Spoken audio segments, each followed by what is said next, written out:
Hi guys, and welcome to the Gin and Tonic Show. We help Muslims and non-Muslims alike to understand and handle Islam in the 21st century. We consider ourselves to be decent human beings, so we condemn categorically any abuse, oppression, misogyny, slavery, violence, anything like that. We do embrace, however, free speech and also criticism, even if it is directed at us, if it is factual and constructive criticism. We focus on Islam exclusively. So if you're curious about anything Islam, you've come to the right place. Now, we don't attack, which is aggressive, destructive and antagonistic, neither Islam nor Muslims. We ask questions and show facts. We refute false claims and present the reality of Islam, which is political Islam. We inspect, investigate, research, analyze, and then report and critique on Islam, the ideology, not the people. Now, the live stream goes to YouTube and Facebook, and there are three ways that you can participate in this. Either you join us in the live written chat, you can join the panel during the live show, or later on watch and comment the archive. And anyone can join to comment, critique, contribute, or question. This is not a Dawa channel with censorship. Don't go to Patreon, don't go to PayPal. Everything here is free. The way we work is usually we have some news, some Krazy Komments, a segment where we go and read the Quran, and then a discussion on the theme of the month, followed by integrating the live chat, ending with a Hadith of the week. If this is not enough Islam for you, there's still the Discord channel where you can discuss with us without anything being recorded. See you later and enjoy the Gin and Tonic Show.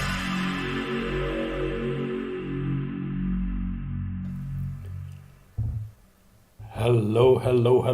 Welcome. Come on in. Happy January. I'm not going to wish anybody Happy New Year because that's what we did last year and look what happened. So no, none of that. We're just going to say Happy January. Welcome to another January. We haven't had one for some time. And it's the Gin and Tonic Show. I have explained what we are going to do, how we do, where we do, and so on and so forth. Now, today, it's going to be a little bit different because there's 5 Fridays this month. Because there's 5 Fridays, I said, well, why don't we do something a little bit different? And why don't we go and do something we haven't done for a long time? And that is go through the 5 pillars of Islam. And that's what we're going to do as a theme of the month today. But first, what we're going to do is we're going to go do some news, some Krazy Komments. We go through the Koran Korner, then we come to the theme, and then the closing Hadith. And if anybody wants to contribute, anybody wants to ask, do whatever, please go ahead.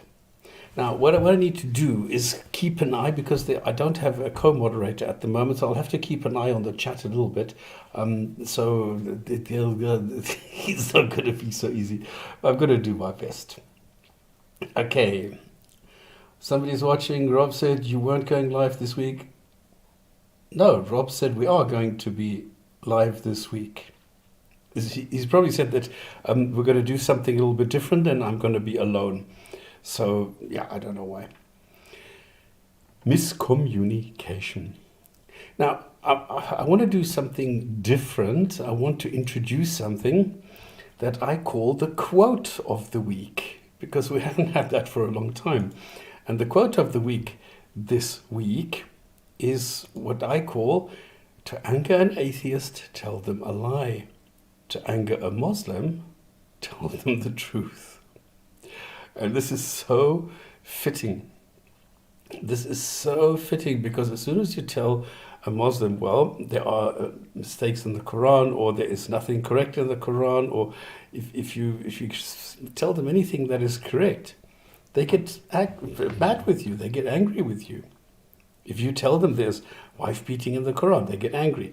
If you tell them, I've just happened to see a couple of snippets of hijab, who also looks the best, just like Subha. I don't know what they're doing in this month, where he says, well, you know, like Earth was created before the universe. Well, no, because the word after can mean simultaneously or before or anything. So what he's doing is he's saying any word can mean anything. And this is the way that they get around this. So there are things where, if you tell them this is the way that it is, they get angry with you. And I think, why is that? Why is it that a Muslim will get angry if I tell them the truth? That is quite weird. Why doesn't, if I make a claim, why doesn't this Muslim ask me, okay, where did you get this from? Can you show me this? No, they immediately get angry. I don't know why that is. If a Muslim comes to me and makes a claim, I'll just say, okay, well, now bring me your argument and show me why you believe what you believe or why you are saying that. So I think it's quite straightforward. And I think it's much nicer to go and say to them, look, why not bring the evidence? Why not bring your argument? Why not show why, where, how? Much better, much easier. Now, the news today is only a single item, and that is that there was a story which was picked up by all sorts of agencies that a Muslim was beaten up for accepting Christmas in France. Now, it turns out that this was fake news. I don't know why somebody launched that story and why networks picked it up without checking. And this I don't understand. I mean, everybody is looking at the media and saying, well, hang on, guys, are you trustworthy? Is there something that we should know about you? And then they go and they say, well, we're just going to report it without checking. That's strange. This is not the journalism that I'm used to from a couple of years ago, from maybe a decade ago. Anyway, it's been cleared up. No, there is no division. Every single Muslim somehow rejects the idea of celebrating Christmas, and to what extent you can accept it, or to what extent you can just go along the same way as I say, oh my God. Well, that doesn't mean that I now suddenly accept God and Muhammad is the messenger. This is just a cultural comment. Why can't people accept that there is a cultural background for Christmas and Easter and all these other things? And you don't need to put a religious content on this if you don't want. So I think it's, if you take it with a bit of a, I don't know, just a little bit of tolerance and just a little bit of, I don't know, just accepting what others say without immediately getting offended, it should work, I think, anyway. All right, so that was my news item. If anybody else has something else, then let me know. What we're going to do now is we're going to get to our Krazy Komments corner. Also just very few today because there was not a lot happening. And I didn't have the time so much to go and check all these out. And this is what, let me see if I found the other day something where I can make this bigger, and now I've lost it again. Because I don't know if you remember last week I had the same problem that I wanted to read something and I couldn't, and then I looked for it and I found it, and now I've lost it again. Oh, jeepers, this is so silly. Okay, let me see if I can do it like this. If I take the upper corner down and the bottom one up, and I say apply crop, is it bigger now? No, I need to make it bigger. So if I do like this, like this, yes, I think now you can read it. So this is, I think this is quite funny. Somebody said you can still repent. You can't turn away from God. It's baffling. How would someone go against his creator? This is a standard sentence that I hear from Muslim apologists so much. And then somebody said, well, please tell your imaginary friend I sent this. And it's, of course, it's an index finger. And the response from the Muslim is, all right, do you believe in that monkey theory of Darwin? This seems to be some sort of I don't know, like he thinks he's making a fantastic point, asking, do you believe in that monkey theory? Now, there is no monkey theory, but we all know what he's talking about. This is a blatant display of ignorance, and it shows that this person is uneducated, doesn't understand what evolution is, and thinks that calling it a monkey theory is a wonderful way of I don't know, having a discussion with somebody. So I think this is quite funny. I don't know why people think this, they should do this. Okay, another comment I came across is, why can't I make this bigger? There we go. So Zaki Tudunya says, facts. I was an atheist for years and thought I was posh and wanted to belong. That's why he was an atheist, okay? Also, I was selfish and wanted freedom to do whatever I desired. This is what, I mean, you need to appreciate. This is somebody who says he was an atheist because he thought he was posh. Now, I don't know, I don't go and play with my eternal afterlife because I want to be posh and I want to belong. If there's a God and this God is going to judge me and then I'm going to be put before the decision whether I'm going to be spending my eternity in hell or in heaven, I want to know about that. I want to be sure that I do the right thing. Now, if I'm an atheist, then I don't have to worry about this. And I don't do whatever I desire, please. I mean, I live, I'm in a society. I live within a cultural group. And yes, I'm a part of a social species. And this is exactly why I do things and I behave the way that, I would want others to behave towards me. So I am giving recognition and consideration to others the same way as I want to be given consideration, in my life. So, I don't know why people think that this... Of course, this is not an atheist. This is just somebody who wants to make it look as though atheists are stupid and they are all selfish and they all want to do whatever they desire, which is rubbish. And I mean, yes, it is true. I have killed as many people as I desire today. Yes, this is correct. Because I have desired to kill 0 people. I have raped as many women as I desire. 0. But now, when it comes to Islam, it's a little bit different. Because then, it's like this game, never have I ever. Never have I ever had sex with my cousin. For a Muslim, this is very difficult. Because a lot of Muslims have sex with their cousins because it's allowed. So incest is part of Islam. And that is the problem here. And most epic, this is exactly the point. Not an atheist, but rather a narcissist. Good point, exactly. So these things are funny. So if I then start talking about Muslims, they desire to keep slaves and they are allowed to. I'm not.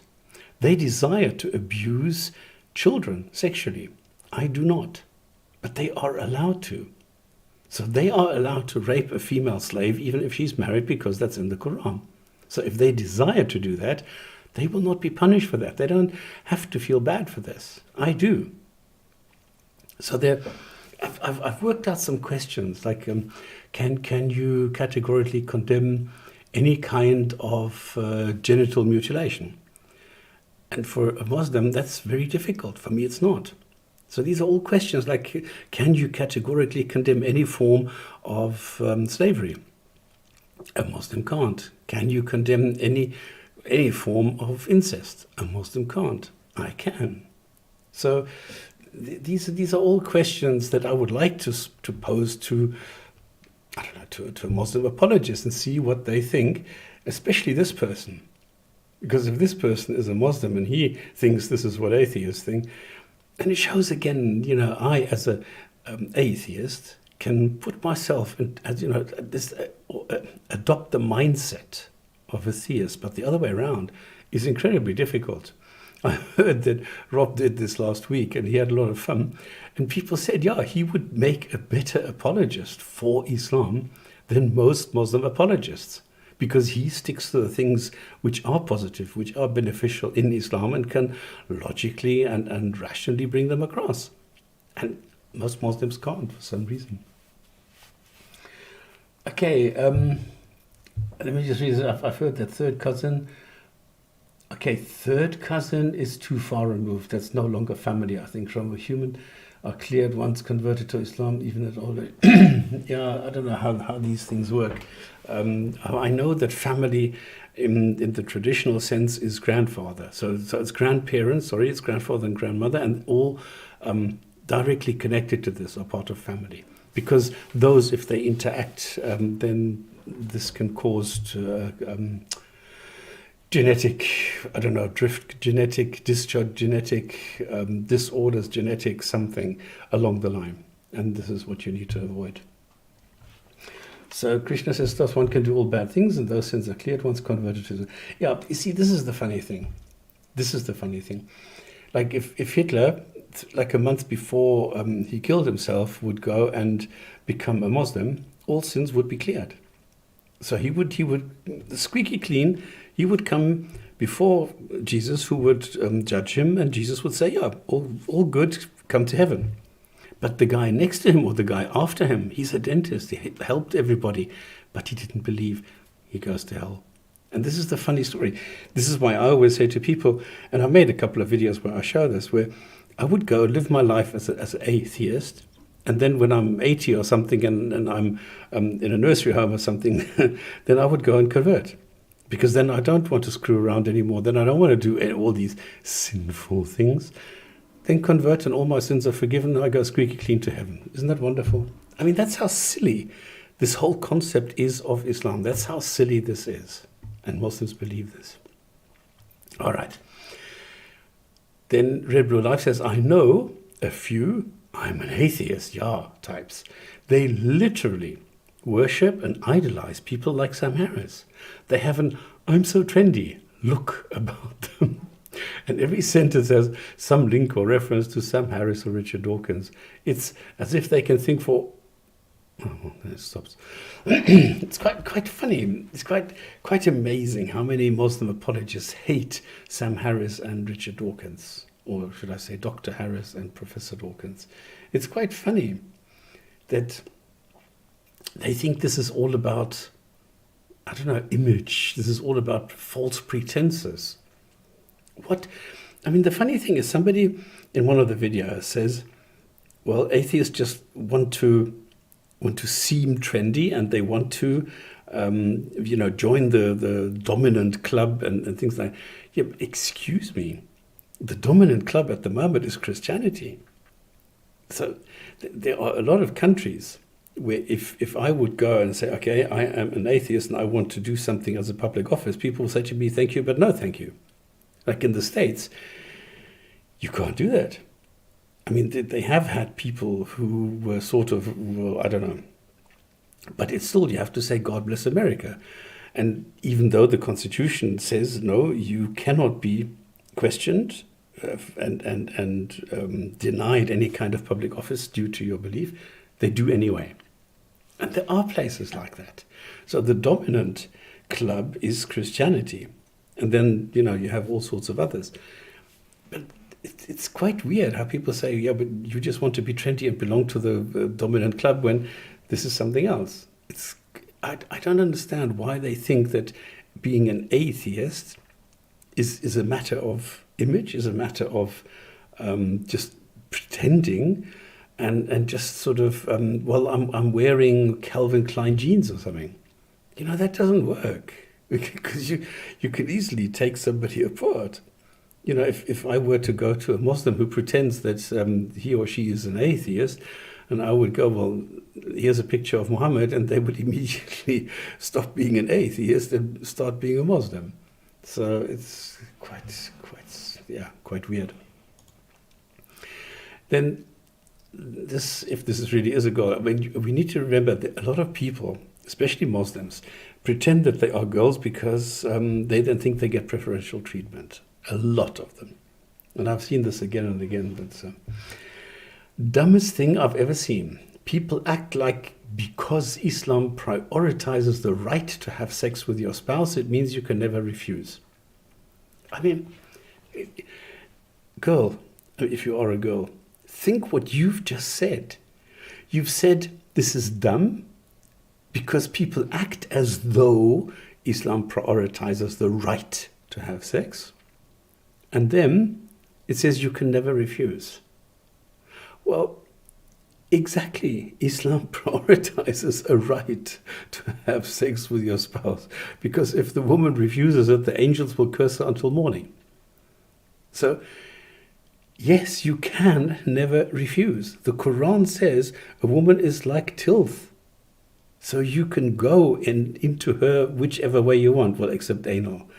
But a woman does not have the right to say, no, darling, I've got a headache.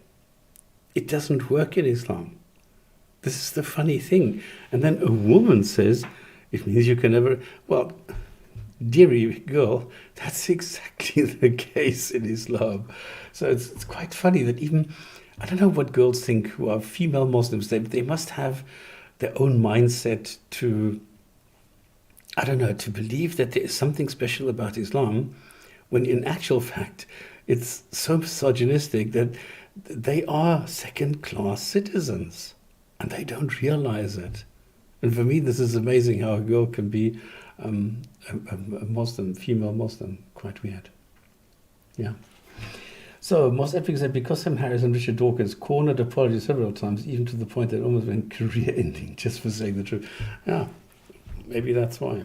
Maybe that's why they have so much respect that they are actually afraid. And if you're afraid, then you come up with silly things. You you make up stuff. So yeah, it's like what was it? This Hamza, Darren Redbeard Hamza, when he says, well, I'm not allowed on there because I'm an Islamophobe and I spread hate. My whole channel is made up of hate or hatred, or I can't remember what he said.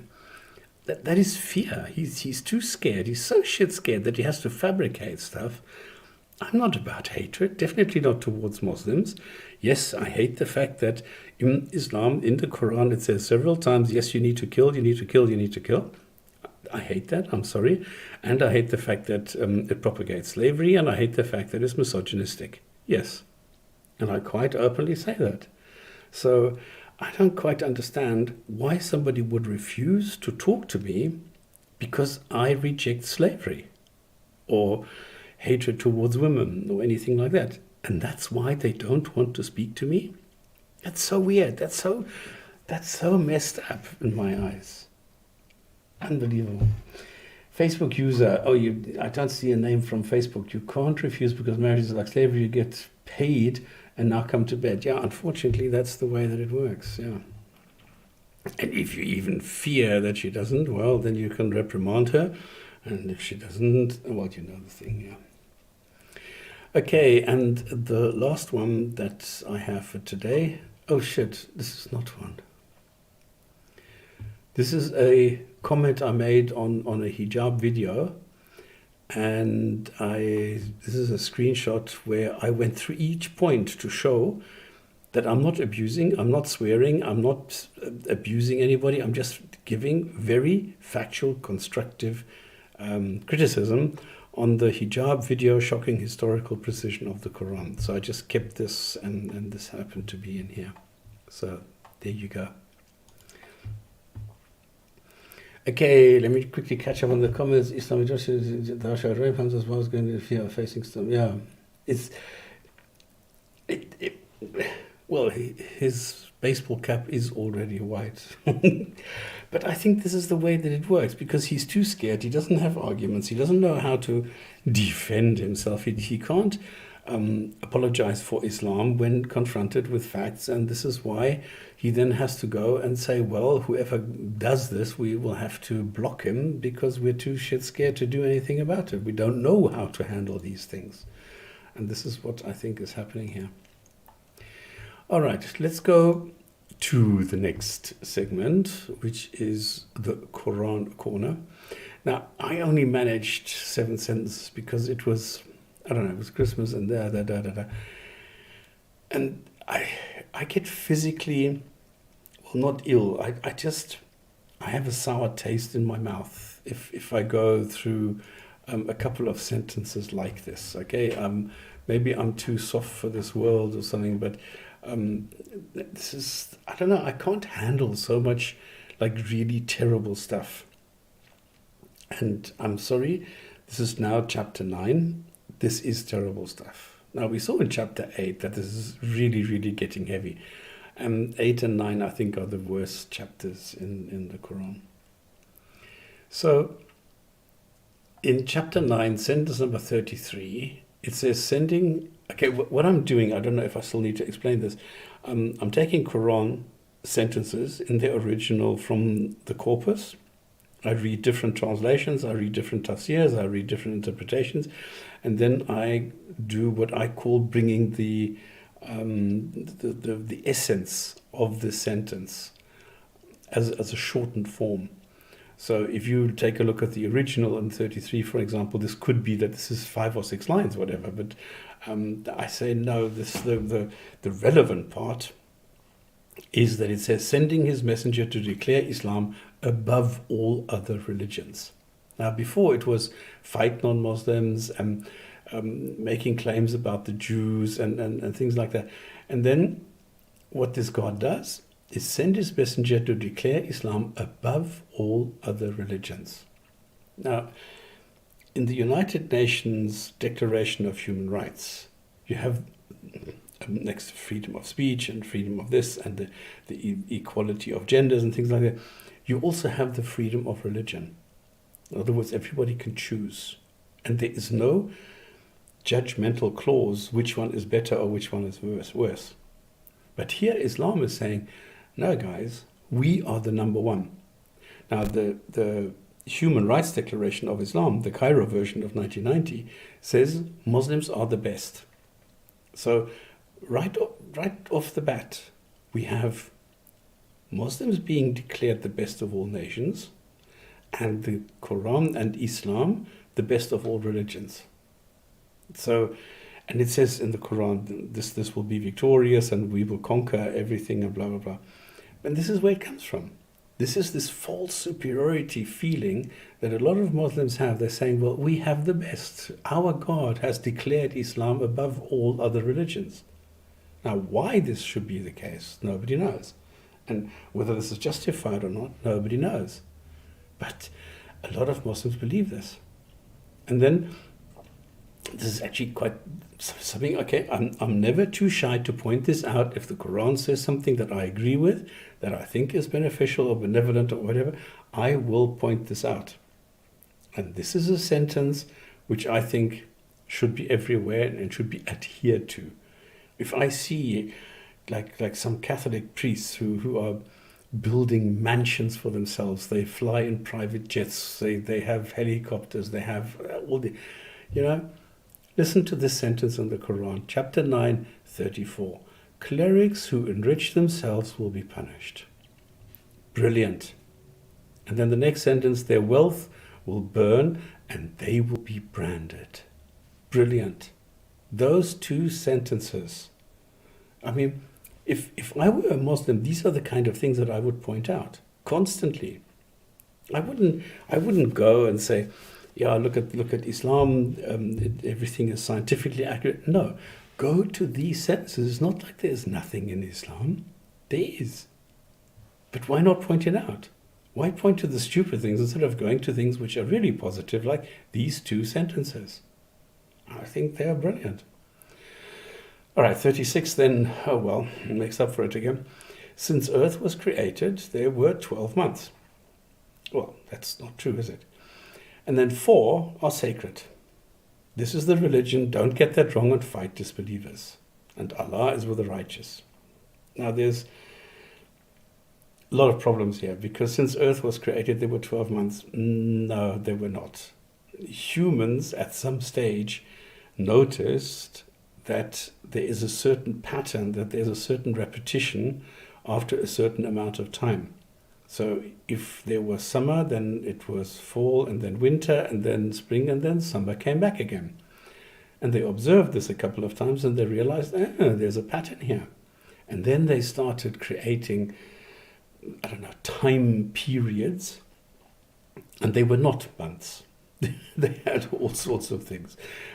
Like in Islam, you didn't have days, you didn't have a calendar, you had the year of the elephants, for example. So, no, since Earth, and the other thing is, Earth was rotating much faster, it was not in the same position that it is in now in relation to the into the sun, because Earth was not always coupled with the moon. So the gravity, the mass combined from the view of the sun, the indentation in the time-space continuum, as it were, was different. So no, it was very different. Then it says 4 of these 12 months are sacred. Well, which ones? Oh, this is the funny thing. These were changed over time. So there's no definition anywhere in the Quran, these are the months. So you can do a lot of things with this, but this is the vague and ambiguous Quran that we're talking about. And there you can see exactly how vague and how ambiguous it is. And then this is the religion. Don't get that wrong. And of course, fight disbelievers. Why do you need to fight them? It doesn't say here that they are attacking you. It just says fight disbelievers. Why can't you convince them? Why can't you tell them, look, this is the Quran. It tells you that clerics who enrich themselves will be punished, their wealth will burn, they will be branded. Now, this is a good reason to become a Muslim. Okay, so why don't you tell them that? Why don't you collect all the good stuff out of the Quran? Then you have 2 or 3 pages, and this then is your charter. This is your doctrine. Instead of 6,000 sentences where a quarter of them are, doesn't matter, we know this. That's what I would do. So Allah is with the righteous. We still don't know what righteous is. There's no definition of what righteous is. I mean, is beating your wife righteous? Is keeping, 2 slaves instead of 3 more righteous? Well, it doesn't say so. So we don't know these things. And then 37, postponing is disbelief. Changing the status and number. That's evil. What the fuck is this? What are you talking about? How can anybody understand this sentence? And you have to go and explain, you have to go to the explanations. And you have to find that this actually might just refer, according to Ibn Talaba, the changing of sacred months. The Quran doesn't explain it. The Quran says Allah is with the righteous and postponing is disbelief. We don't know that this is still referring to the 12 months. It doesn't say so.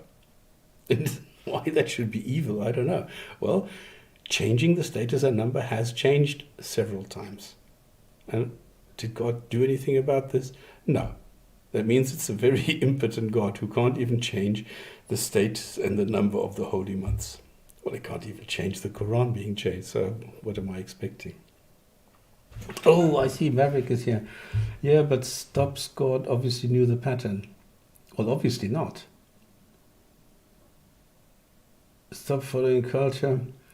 God is the internet, the greatest God killer ever. Yeah, okay, this is true. Maverick was made Quranist by Sarah Goff. So, my friends, have you read all of the Quran? At most. Most epic. A word from Quran. Oh, okay. Why can't you die for Allah? That's easy. That's not okay. Anyway, so what is wrong with you? Why can't you die for Allah?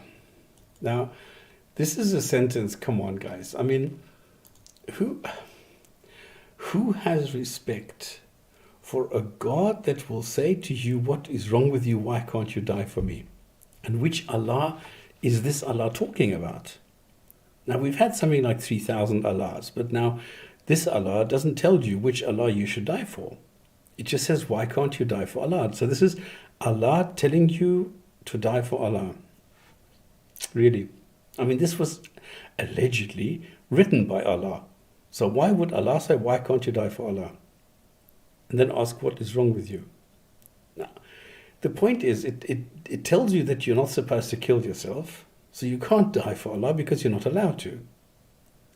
What it's implying here is that you need to fight for Allah so that you can die as a martyr. So that you can then die for Allah and then get preferential treatment to get into heaven. But, now, this is funny. If you don't die for Allah, you will be punished. Come on. How are you going to get punished? Well, I kill you. I don't know if you know Ahmed Was it the terrorists? I kill you. You will be replaced. In other words, if I don't die for Allah, Allah is going to kill me and replace me with somebody who wants to die for him. People, what is wrong with you? Why can't Muslims understand that this is a glaring contradiction here? This is an illogical statement. You cannot be replaced, in other words, killed, if you don't want to die. So you don't die, and you will be died. This is crazy. And then you have an Allah saying that one of the Allahs is more powerful than you. Well, why would an Allah have to write this down? This reminds me of this funny guy, I forgot his name now, who goes on CNN and says, well, I have 6 PhDs or something. Why do you need to point that out? If you have 6 PhDs, you don't need to point that out. Everybody is aware of that. Like the same with this Allah. So he's I'm more powerful than you. What the hell is wrong with you? That you as a God need to tell me that a God is more powerful. Okay, how powerful is a God? Now, it seems that I am more powerful than this God, because I can show that this God doesn't exist. And this God is incapable of doing anything about it. Now, I can do a lot more things than this Allah, because this Allah can't do anything, not even exist. So what is the point of saying this? There is not a bit of evidence that this God exists and can do anything. And then he says, yeah, but I'm more powerful than you are. This is like Harry Potter saying, well, I can do more magic than you. Well, then bloody well show me. Don't give me signs or something. Give me facts. If Allah is more powerful than me, okay, come, arm wrestle me. I'm sitting at a desk. Come, okay, my elbow is now on the desk. Come and arm wrestle me. My hand is still up. I'm putting it down. My hand just touched the table. So I'm more powerful than you, Allah. Sorry. And 940. Yeah, this is where I stopped, because this was so confusing. This was so frustrating. Now it says there that Allah helped to drive out non-believers. And then the second one, in a cave when Allah sent invisible forces. And then Allah made the word of disbelievers the lowest and his the highest. Almighty Allah. Now if you read this, none of this makes any sense. You have to go into the history of Islam. You have to go into the whole story, into the standard narrative of how Muhammad was going on the tits of the Meccans, and he was really, really harassing them. And they got pissed off because he told people, no, don't buy these, don't go. And he was threatening the livelihood of the people in Mecca who were selling trinkets and statues of gods and things like that. So what they did is they said, listen, shut up, leave us alone, don't interfere with our business. If you want to pray to your God, go ahead, do it quietly, and that's it. That's what I always say.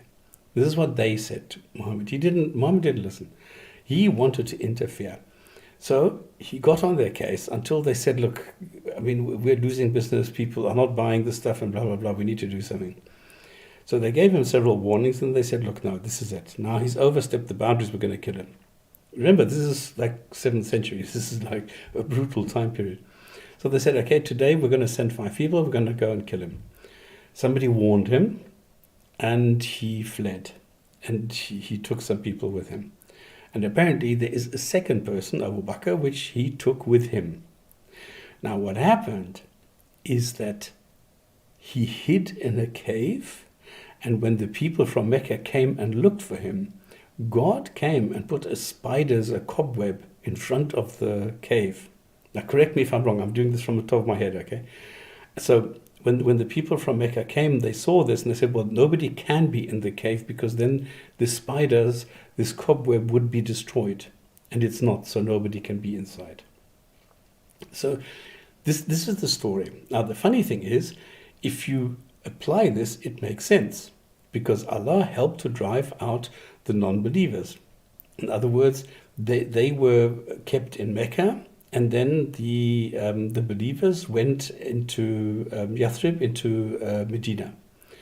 And then it says that the second one in a cave, which is this Abu Bakr guy, and then when Allah sent invisible forces, which is angels, to create this cobweb and the spider. And then Allah made the word of the disbelievers the lowers of the side. So this is why they were allowed to flee to Yathrib, to what today is Medina, and create the political Islam that we know today. Now, if you go and read the commentaries, not everybody has the same opinion. Because some people say, no, this was the Battle of Tabuk. And no, this was just something that happened in Mecca. And then some other people say this is the Hijrah, which in my eyes makes the most sense. But even Muslims themselves are not convinced. There is no consensus. So they have different opinions about what the Quran is actually talking about.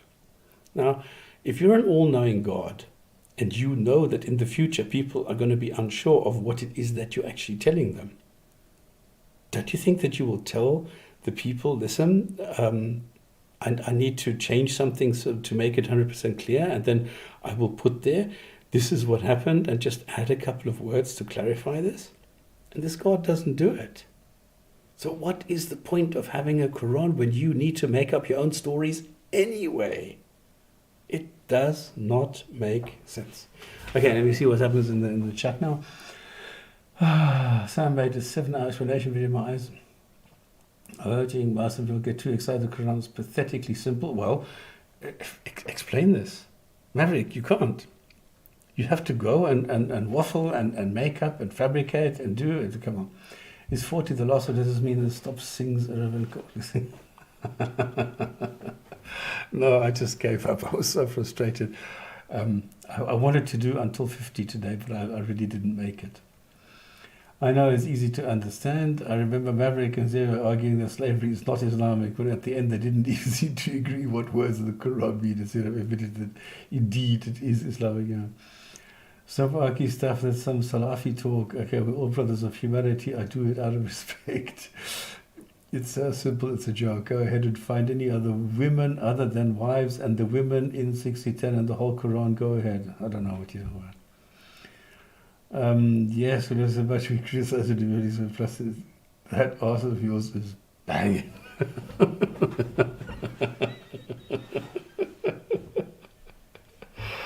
Okay, all right, that was the Koran Korner, the Krazy Koran Korner. I don't know how people can think this is special, how people can think there's something wonderful in this. I have no idea. I don't know how this works, really. Okay. Oh, shit, today's going to be a really, really short show. I can see that already. Okay. But that's cool. We don't have to do 2 hours. The point is that we talk about Islam a bit and that we have a good time and we chat and you know, maybe I can get some Muslims to understand why it is that we laugh about this, why we ridicule and so on and so forth. So, yeah. So we come to the theme of the month where in the 5 Fridays, we're going to be looking at the 5 pillars of Islam. Every Friday, a different pillar. And what we're going to do is we're going to start with pillar number 1, which is belief. Now, what we need to appreciate is, we have 5 pillars, which is something that every Muslim learns, that this is the foundation of Islam. And these 5 pillars are the foundation which now is cracking up and imploding. But it consists of belief, which is really being challenged at the moment. Then you have the prayer, which we know by now doesn't do anything. Then you have charity, which we know is not really charity, but it's a tax, and a lot of donations are going into buying camera equipment and stuff like this, and not zakat for the needy. Then you have the fasting, which this child sort of tries to symbolize by putting a sun on top and then the moon at the bottom, and then no food and anything, and then at the bottom food again at night. This we will cover in the 4th Friday when we're talking about fasting, so that will be on the 22nd. Then we're going to have pilgrimage. We're going to be talking about the last Friday, that will be the 29th, what that means and what this means for a Muslim, and I think what we're going to do is we can show that all of these actually go back to pagan origins, and because Islam, and we can show this at the end of the 5th week, I think, that Islam is a cocktail of different stories, belief systems, and the rituals are based solidly within pagan rituals. And that's the way that it works, unfortunately. Again, you can see in the 5th one how there's, I think there's supposed to be the Kaaba and then the people running around it. Did she put a black stone in there? I don't know if this thing is a black stone. Running around the Kaaba anti-clockwise 7 times. If this is not pagan, what is? The funny thing, what this child noticed, and this is actually quite correct, and hardly any Muslim knows this. This is the funny thing.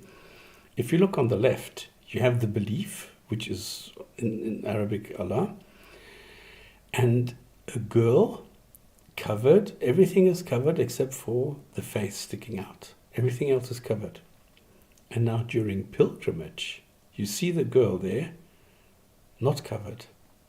And the funny thing is, this is actually prescribed that the pilgrimage should be done without the covering for women. But most women don't do that because they are so used to being covered in public and so used to not being touched, or if their bottoms are being pinched, it's just this approximate area where men think that the bum is, that they automatically go and they still wear their covering, even though it is prescribed that they don't. And this is quite strange, that the women, people, Muslims, are quite willing to interpret everything according to their whims, to their will, to what they think they should be doing.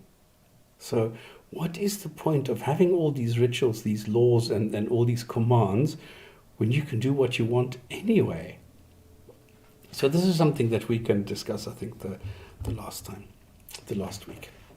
So today we're going to be looking at belief. Now, what is the belief? We need to, one thing I need to point out, there's a difference between the pillars of Islam in different groups of Muslims. Remember, there's hundreds, if not thousands, of different groups or sects within the group of Islam. So some people have 5, some have 6, some include jihad in there, like the Ismailis, I think it was. Then the Shias are different. So this is the majority of Muslims. Let me call it that. And even there you have different, the madhabs, the different groups where the jurisprudence actually goes and changes individual things. So not everybody has the same shahada, for example. Not everybody has the same number and version of prayers. The same thing with everything. There are different, like fasting is different. Some people say it's from darkness to darkness. Some say it's from sunrise to sunset. Some say you are allowed to see the first shimmer of the sun. Some say you don't. So there is no consensus. There is no unified version of Islam. Everybody has their own version. And we need to be appreciative of this, that these are general recommendations which are not really enforceable because they are so different. Okay, and also another thing, we need to separate between the pillars and the so-called the Aqidah, the creed of Islam, the beliefs, which are very different. So if you have the pillars, where one is the Shahada, is the faith, then the articles or beliefs that you have is that there's only one God. Now the funny thing is, only one God, you have the expression Tawheed. This Tawheed is not found in the Quran. So this is also something that is made up. So there are descriptions of this. But the word Tawheed that you see so commonly is not found in the Quran. The same thing with the hijab is never referred to as a piece of clothing. So it's quite weird. Anyway, the 6 beliefs are, hang on, I wrote this down somewhere. Here. So there's only one God. Then you have to believe that angels exist. You have to believe that the Quran exists and is the word of God and is correct and is true. This is why we have all these arguments, because it's not. Then you need to believe that prophets exist, which we don't know. There's no evidence for the existence of any prophets. Then you have the Day of Judgment. Same thing. We don't know whether it exists. And then you have the the predestination of God, the all-knowing God, and okay, we just need to believe this. Okay. Let me just go back to the. Okay, actually, it's true. It helps a lot if there's somebody who can keep an eye on the chat a bit, because I'm sorry if I'm trying not to neglect you guys, because I'm grateful that there are so many of you here. I mean, it's the 1st of January. We're supposed to be partying, stuff like this. It's a weekend ahead of us. I don't know what you guys are doing here. Go away, have a party or something. But I think this is due to COVID, so I'm quite grateful. All right. According to the translation, the salat means duty. It could be. Okay, yeah, you see, now you're going into the into different interpretations. Number 7 is dawa. Yeah, also true. Is that charity or this spells love? Yeah, it could be work, but commitment is better. So it just means abstinence, nothing to do with fasting. Well, actually, you're right. You're right. I'm sorry, Maverick. I have to agree with you. Yeah, this is again. It's the interpretation where the abstinence means abstinence from sex, from intake of food or ingesting anything. So it's interpretation. You're right. Okay, there needs to be a reference book. Okay, Tawheed unification, yeah, but it's not the point that I'm trying to make. It's not nowhere found in the Quran. This is the funny thing. Everybody uses it, but it's not even in the book. I mean, if God wanted it, it should be there. There needs to be a reference book. Things Muslims do believe are not found in the Quran. That's also true. Absolutely serious miscellaneous activities to engage with. Okay, also true. Actually, very good point. Yep. And you heard the man, people. I'm not going to read that. Nothing from Sunnah is the Quran, literally nothing. Actually, that's also not true, Maverick. You need to differentiate it a little bit. I don't know if you're not being too literal here, so I don't know. Yeah, go party. Okay, let's talk about faith. Let's talk about this first pillar, the belief.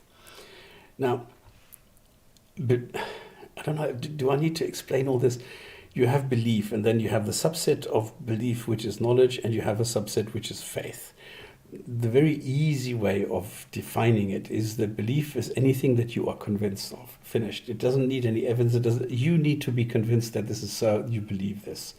And then you go and you get experience. You verify, you falsify, you do all sorts of tests with this, and from this you get knowledge. And if you cannot falsify this, you cannot verify this, and you still believe this, well, then this is faith. So faith is something that is utterly useless, and you don't take any kind of decisions really in life based on faith. You always try and do something that makes sense. You don't go and buy a car without having looked at it for a ridiculous price because somebody tells you, well, the gear lever is made out of solid gold with diamonds and things like that, and then that's why you pay 100,000 more. Nobody's going to do that. You're going to say, well, hang on, let me have this checked. But when it comes to your eternal life, then people believe this on faith, and this for me is amazing. Now, what is the point of this faith, which is the Shahada? Well, you need to mumble a few words that sound sort of Arabic, remotely, somehow, and then you need to do it 3 times, and bam, you're in. Or once, or twice. There are differences. There's no consensus here. So the Shahada or the kalima is, which is like witnessing, and the funny thing is, kalima, the substitute for shahada or the synonym, is again copying from Christianity, because this means the word. Now the funny thing is, Christians very much believe in the word. God and Jesus and everything is the word. And we find this duplicated here in Islam. I mean, it's the whole thing is quite silly with this shahada, I think anyway. And yet it's the most important thing. You're supposed to say this all the time. And the way that it works is you need to, and the shahada is something that you say, and you need to be sincere, and you need to, and this is what the definition is, believe without suspicion. And this is sometimes used today because a lot of people, I mean, I remember a guy just took the Shahada just for the hell of it, just to say, yeah, I took the Shahada, I'm actually a Muslim, and now I can go and criticize Islam from within. That's not how it works. Anyway, some people do that. Now, how do you check that it's done with sincerity? How do you check this? You can't. And this is the problem. I've come across a lot of Muslims who are not Muslims. They just, on a Friday they go to the mosque just to be seen in the mosque, and that's it. During the week they don't do anything. They don't fast, they don't pray, they don't do anything. I mean, I've went out with a lot of these people who told me, like secretly, look, I'm just going through this on a Friday and that's it, just so that the neighbors don't notice anything. But I don't believe any of this. And a lot of young Muslims do exactly this. It's the peer pressure that's keeping them in line, but these are rituals. And this is what Islam is today. It's just rituals. There's no real, I believe Allah. There's very few people who still do that. And I don't know if you've realized there was a poll now in Iran, in the Islamic Republic of Iran. And this was anonymous, and most of the people said, no, we don't care about Islam. We don't want Islam as the political Islam, as giving us laws. We don't want Islam giving us, like what to do, what not to do, and what punishment to get according to the Quran, according to the mentality and culture of the 7th century. We don't want that. So most Iranians today reject Islam and reject any kind of interference with their lives. And this is quite strange, that as soon as you go into the country, as soon as you live with the people and they get a little bit of trust, that they know that you're not going to tell on them, they know that you're not somebody who's going to go to the religious police and things like that, then they will admit to these things. But it took me about a year before people opened up to me, because they realized that I'm not a bad guy. But then it was a surprise for me, because remember, I still went to the mosque, I still went to the Islamic Center, I still went to the culture center, I still went to the different foundations. And I was greeted, there's the crazy atheist. They accepted it. And these are so-called scholars who talked to me and treated me like a human being, who gave me the information about Islam, about the different things in the Quran, the way that they were brought up, the way that they were taught. And they gave me all these different stories, but they treated me like a normal human being. So this is the true dawah. This is the way that it should be done. Not this silly stuff that you see in Speaker's Corner and from Sapiens and all this other stupid stuff. And that is much more impressive, because with those people you can actually talk. Because when I walk in, they already sent somebody and they brought with tea, and then we sat down and we had some people discussing certain issues within Islam. And that was the way grown-up people have civilized discussions. And that is the way to do it, and not this funny dawah that we see. Okay, we have one, I'm thinking, from Discord. That machine still New Year smell, still has the New Year smell. You're right, they've turned Islam into rituals. Yeah, that's the way that it is being exercised today, unfortunately. I was thinking, how many dollars can there be in the world? Unless we believe in parallel universes. Learn Dawah. Word has answers. No, unfortunately not. Only one to serve. You seem to have some bright ideas. I wish you could articulate them. Instead of parallel universes, I believe in universes that 69. That's an interesting idea. And why not? And why not? Who knows? We don't know. Definitely not. The problem with Al-Quran is that what cannot bend shall break under pressure. And that's a very good point. And hang on, I need to highlight this, because this is something that we see at the moment. This is why Islam is collapsing. This is why Islam is imploding, because it cannot bend. It is too rigid. There is no tolerance built in. it says, like we saw in the Quran just now, Islam is the top of all religions, is the best religion, Muslims are the best of all people, and so on. You can't have this kind of supremacy and still be tolerant and still sort of accept that there can be others. And this is the problem. That's why Islam is collapsing so fast at the moment. Good point, yeah. So, that's what else? 63, 1 to 4. No, we will get to 63 later. We're doing something else today. For sure, one of these is certain, the inner religion of the yeah. How is there no tolerance in the Quran?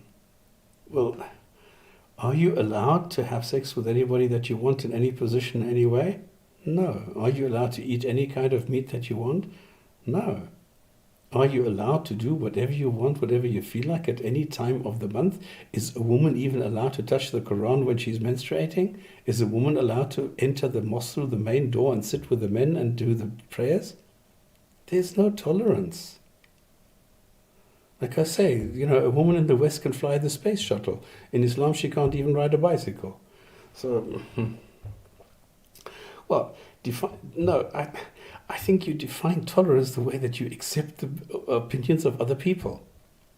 I don't think there's any other way that you can define this. And this is the fact that you don't get this in Islam.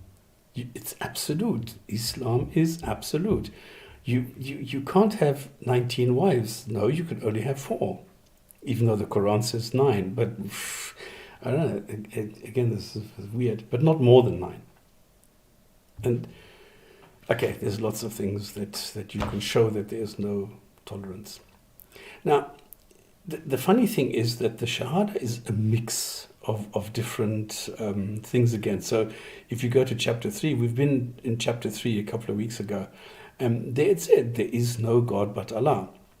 And then the whole entire Shahada is actually God bears witness that there is no other God beside him, and so do the angels and those who possess knowledge. And then it gets shortened into there is no God but Allah, Muhammad is the messenger of Allah. And now there are longer versions of this which go more towards 318 again. I bear witness that there is no God but God, and I bear witness that Muhammad is the messenger of God.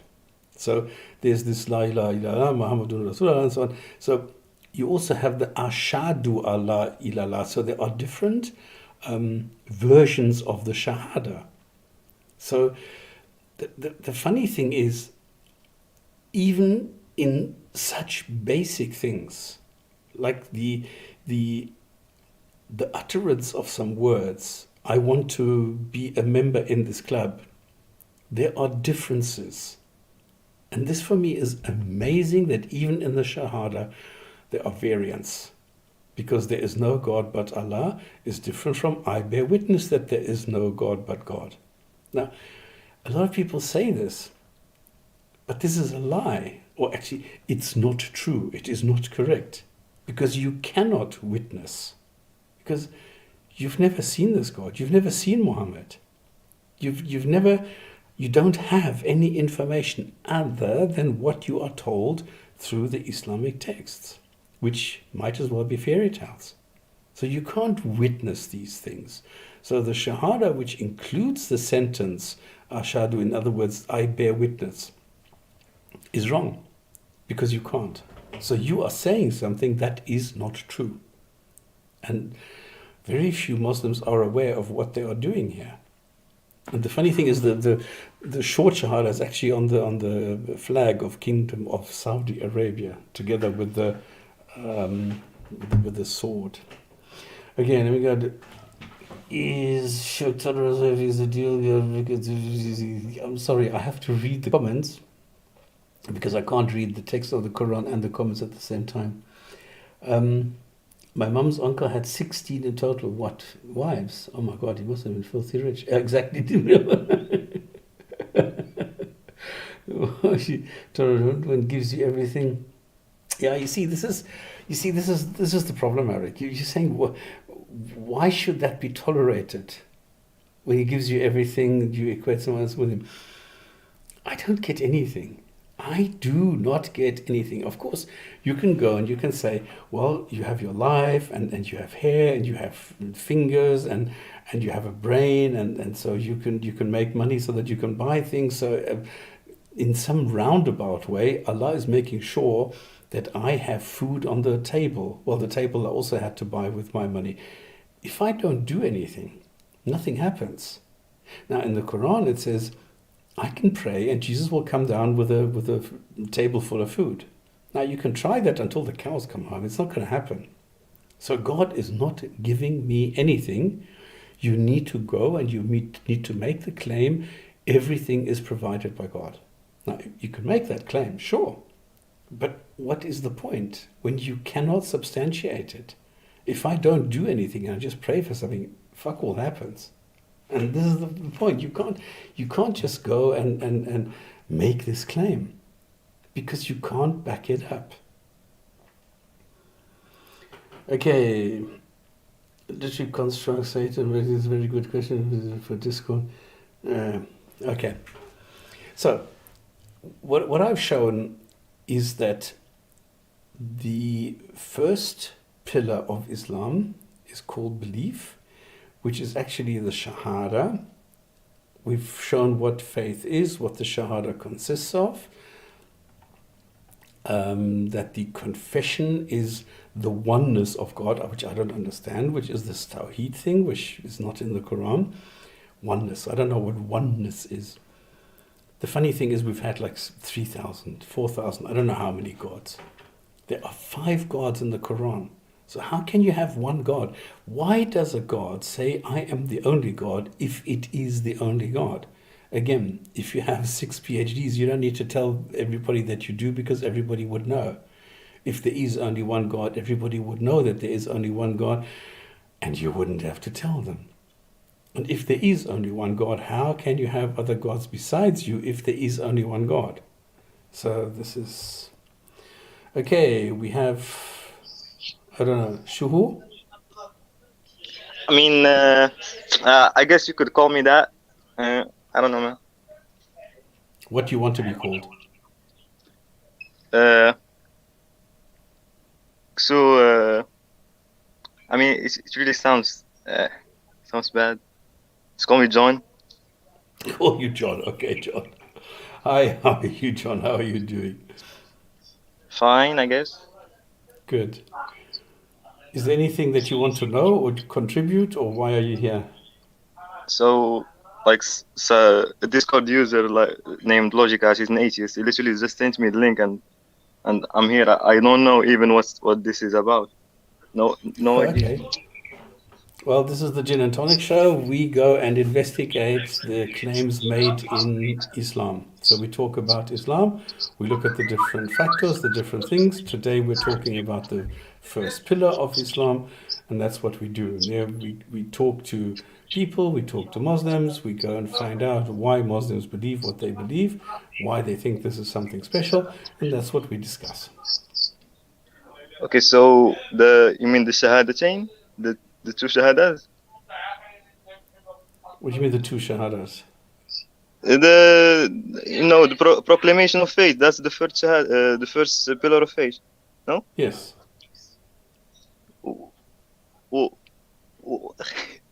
What? Like you're talking about the Shahada? This Yes. is the topic. What about it? Like, why can you? Why? So, أشهد أن لا إله إلا الله وأشهد أن محمدا رسول الله. Like, what's the subject? That is the subject. Are you like discussion? Is it actually from Quranic or from Hadith? Well, it's not in the Quran. So what I'm showing is that there are different versions. I'm showing that the people who say that I bear witness don't bear witness. So they are making a false statement. I'm showing where it comes from, how it is being used, that there are different versions, that is all different. And what I have just said is Actually, that this is actually a confession of Tawheed, which is the oneness of God, which doesn't make any kind of sense. And this is why I was just saying that if there is only one God, why would this God say, don't have any other gods, if there is only one God? So the whole concept of this is rather ridiculous. That's what I was just saying. So in Arabic language, God, like even in the Bible, God can be used for false gods as well. Yeah. Yes, So and exactly. So it doesn't make sense. yeah, so there are many variations of the Shahada. Like I can say, I bear witness that Muhammad is the messenger of God and that God is the only God, that Allah is the only God. You know. Exactly. And that is what I'm saying. So This is quite strange that not even in the Shahada, which is the basis for every Muslim, there is any consensus. There is a consistent way of saying this. Everybody has their own version and there are different versions. That is what I was just pointing out. so like does that make Islam false? I don't. No? Why would it make So Islam false? means so like if I agreed with you, like what does that mean? Absolutely nothing. Nothing. It means absolutely nothing. It just Yeah. means that you agree that there are different versions. We are just going through the different things. Every day we are looking at one pillar. Sorry, every Friday. We have 5 Fridays in the month of January. So every Friday we have a show. So every Friday of those 5 Fridays, we're going to be looking at a different pillar. So today is the first Friday of the month. So we're looking at belief. Next Friday will be prayer. Next week will be prayer, charity, then fasting, and then pilgrimage. So every week a different pillar. So okay. So what we're doing is we're just informing people what Islam is all about. And we're just pointing out, we just read the Quran, we just read some sentences, we went through different aspects. So what we do is we try and objectively show people what Islam is all about. Just prepare people for what other people are saying so that they know what the facts are. That's all that it is. Okay, that actually makes sense. So like I wasn't here from the beginning, so I can't really talk. Like I can't really engage with the evidence or evidence quote unquote that you gave. So Okay. So then stick around, and then if I say something that you either agree with or disagree with, then you can just tell me. So what I just said was this is actually the confession of Tawheed, and I was the oneness of God, which doesn't make sense because in the Quran alone, 5 gods are mentioned, and it doesn't make sense that a God who is the only God says you cannot have any other gods if there are no other gods. So that doesn't make sense. The second thing is, it is a profession of the belief in the prophethood of Muhammad. Now, the funny thing so is, like prophethood is not sorry something to that cut you you, but get.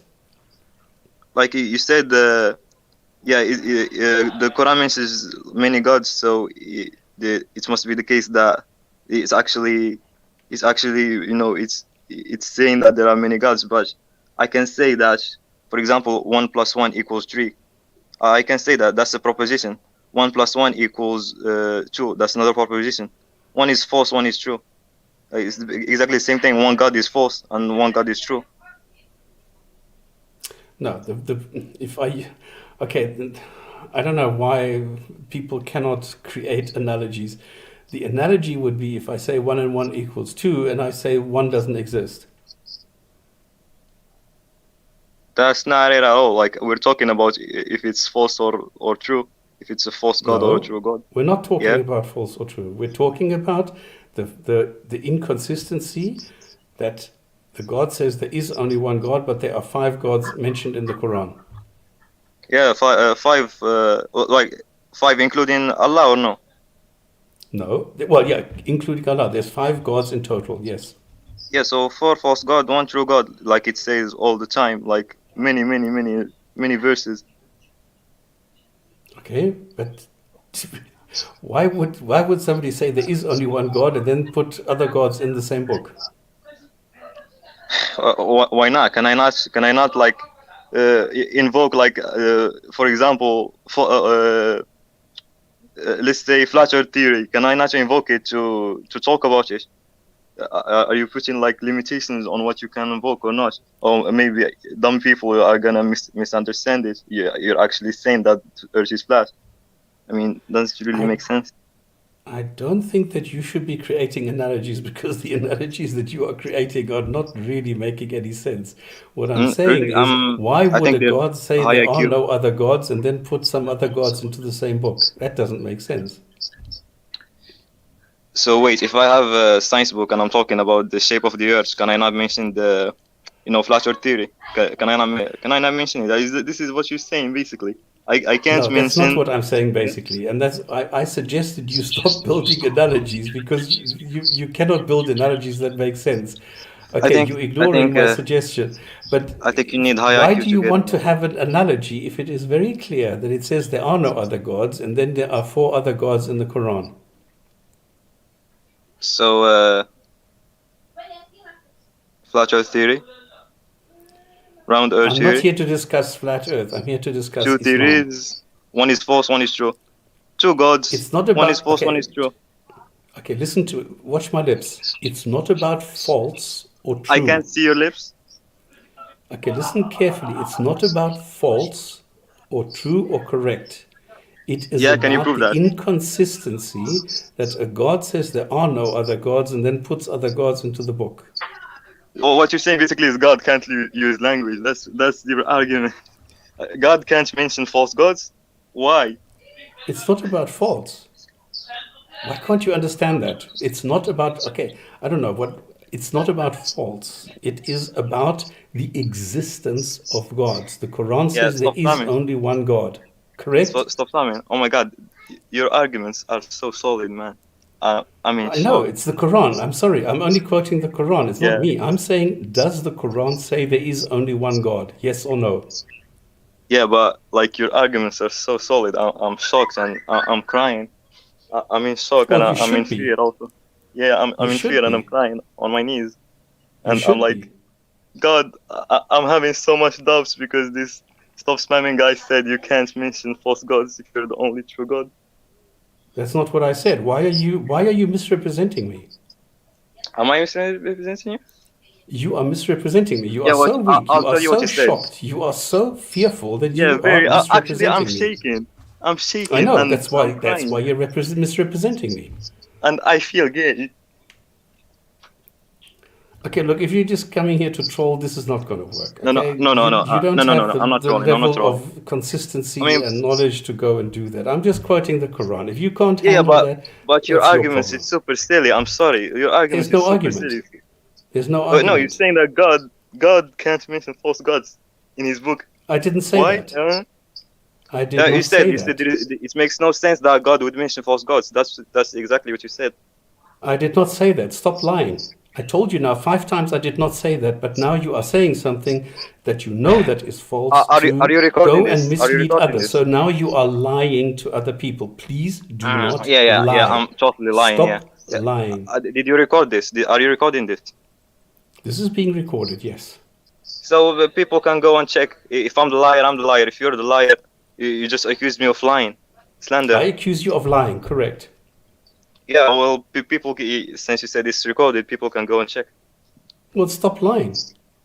Yeah, but I didn't lie, and people can go and check. If you don't cut it. Now, let me try again. It is inconsistent that a God says in the Quran, there is only one God, and then mentions four other gods. That is not being consistent. And that is the only thing that I am saying. So what Yeah. we have a problem that nobody really knows who owns the Shahada.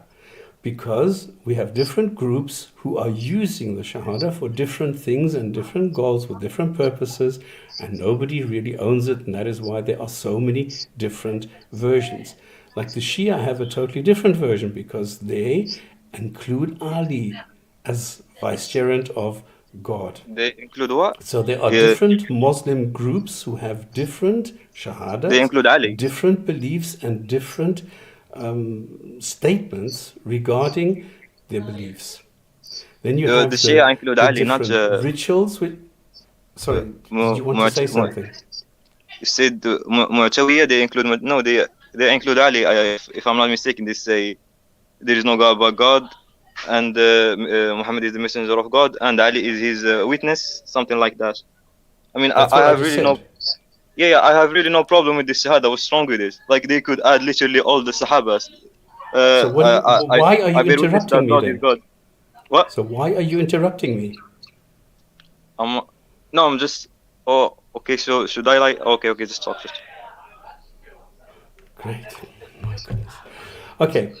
So now Oh, we have you're several problems exasperated. here. Really? You're exasperated. No, you're frustrating because you have absolutely no points. You have nothing that you get. You're just here to interrupt. You're just a troll who comes here and says, that's silly.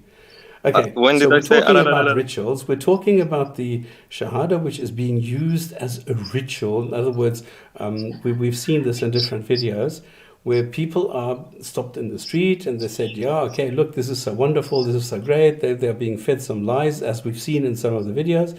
And then they go to this ritual, which is then the Shahada, where I've shown that some people have absolutely no clue of what Islam is. They have no clue what is going on, but they will repeat the words and then follow the ritual, and then they are part of Islam. And then 2 days later, they think, well, what the hell, I'm just going to leave again. This is what happens in, I don't know how many, 90% of the cases. Yeah. So it's really So irrelevant because it's the proclamation of faith. If you're gonna say, I bear witness that God is God, that Allah is God, the only God, Muhammad is His messenger. So that's it. If you say otherwise, you're not really Muslim. If you say this, maybe you add other stuff that makes you, it makes you wrong. Doesn't make you non-Muslim. The Shias they say, yeah, you said Ali is the witness of Muhammad, but if they literally add all the other companions, if they list them all, they make the Shahada literally 10 books. Yeah, it's the same. They're not kuffar because they said that. okay. It's the Shahada is literally the proclamation of faith. You're just proclaiming your faith. If you say it in English, if you say it in Arabic, if you say it in German, it doesn't matter. You're just proclaiming your faith. Okay. So what we've seen is that this becomes an empty ritual, and then the contents can change, and then there is no authenticity to the whole thing because everybody can Can you make up prove their that own it's became version, empty? and there are different versions. As we have seen today, we have different versions which go and change the whole point. So there's no real point in doing this because you can just pretend that you are doing this, so who cares? You made the The claim. You next said point. that it makes it empty. You said it makes it empty. What are the five Can gods you mentioned prove in that? Quran? I don't actually know because you have Al-Uzza, you have Manat, there are several gods mentioned in the Quran. I haven't got the list here. Maybe define what false good means first. I remember there used to be one version. Now there are so many. Exactly. It has changed, especially now with Salafi Wahhabis going and pushing their versions, and Muslim Brotherhood coming, and so there's all different versions.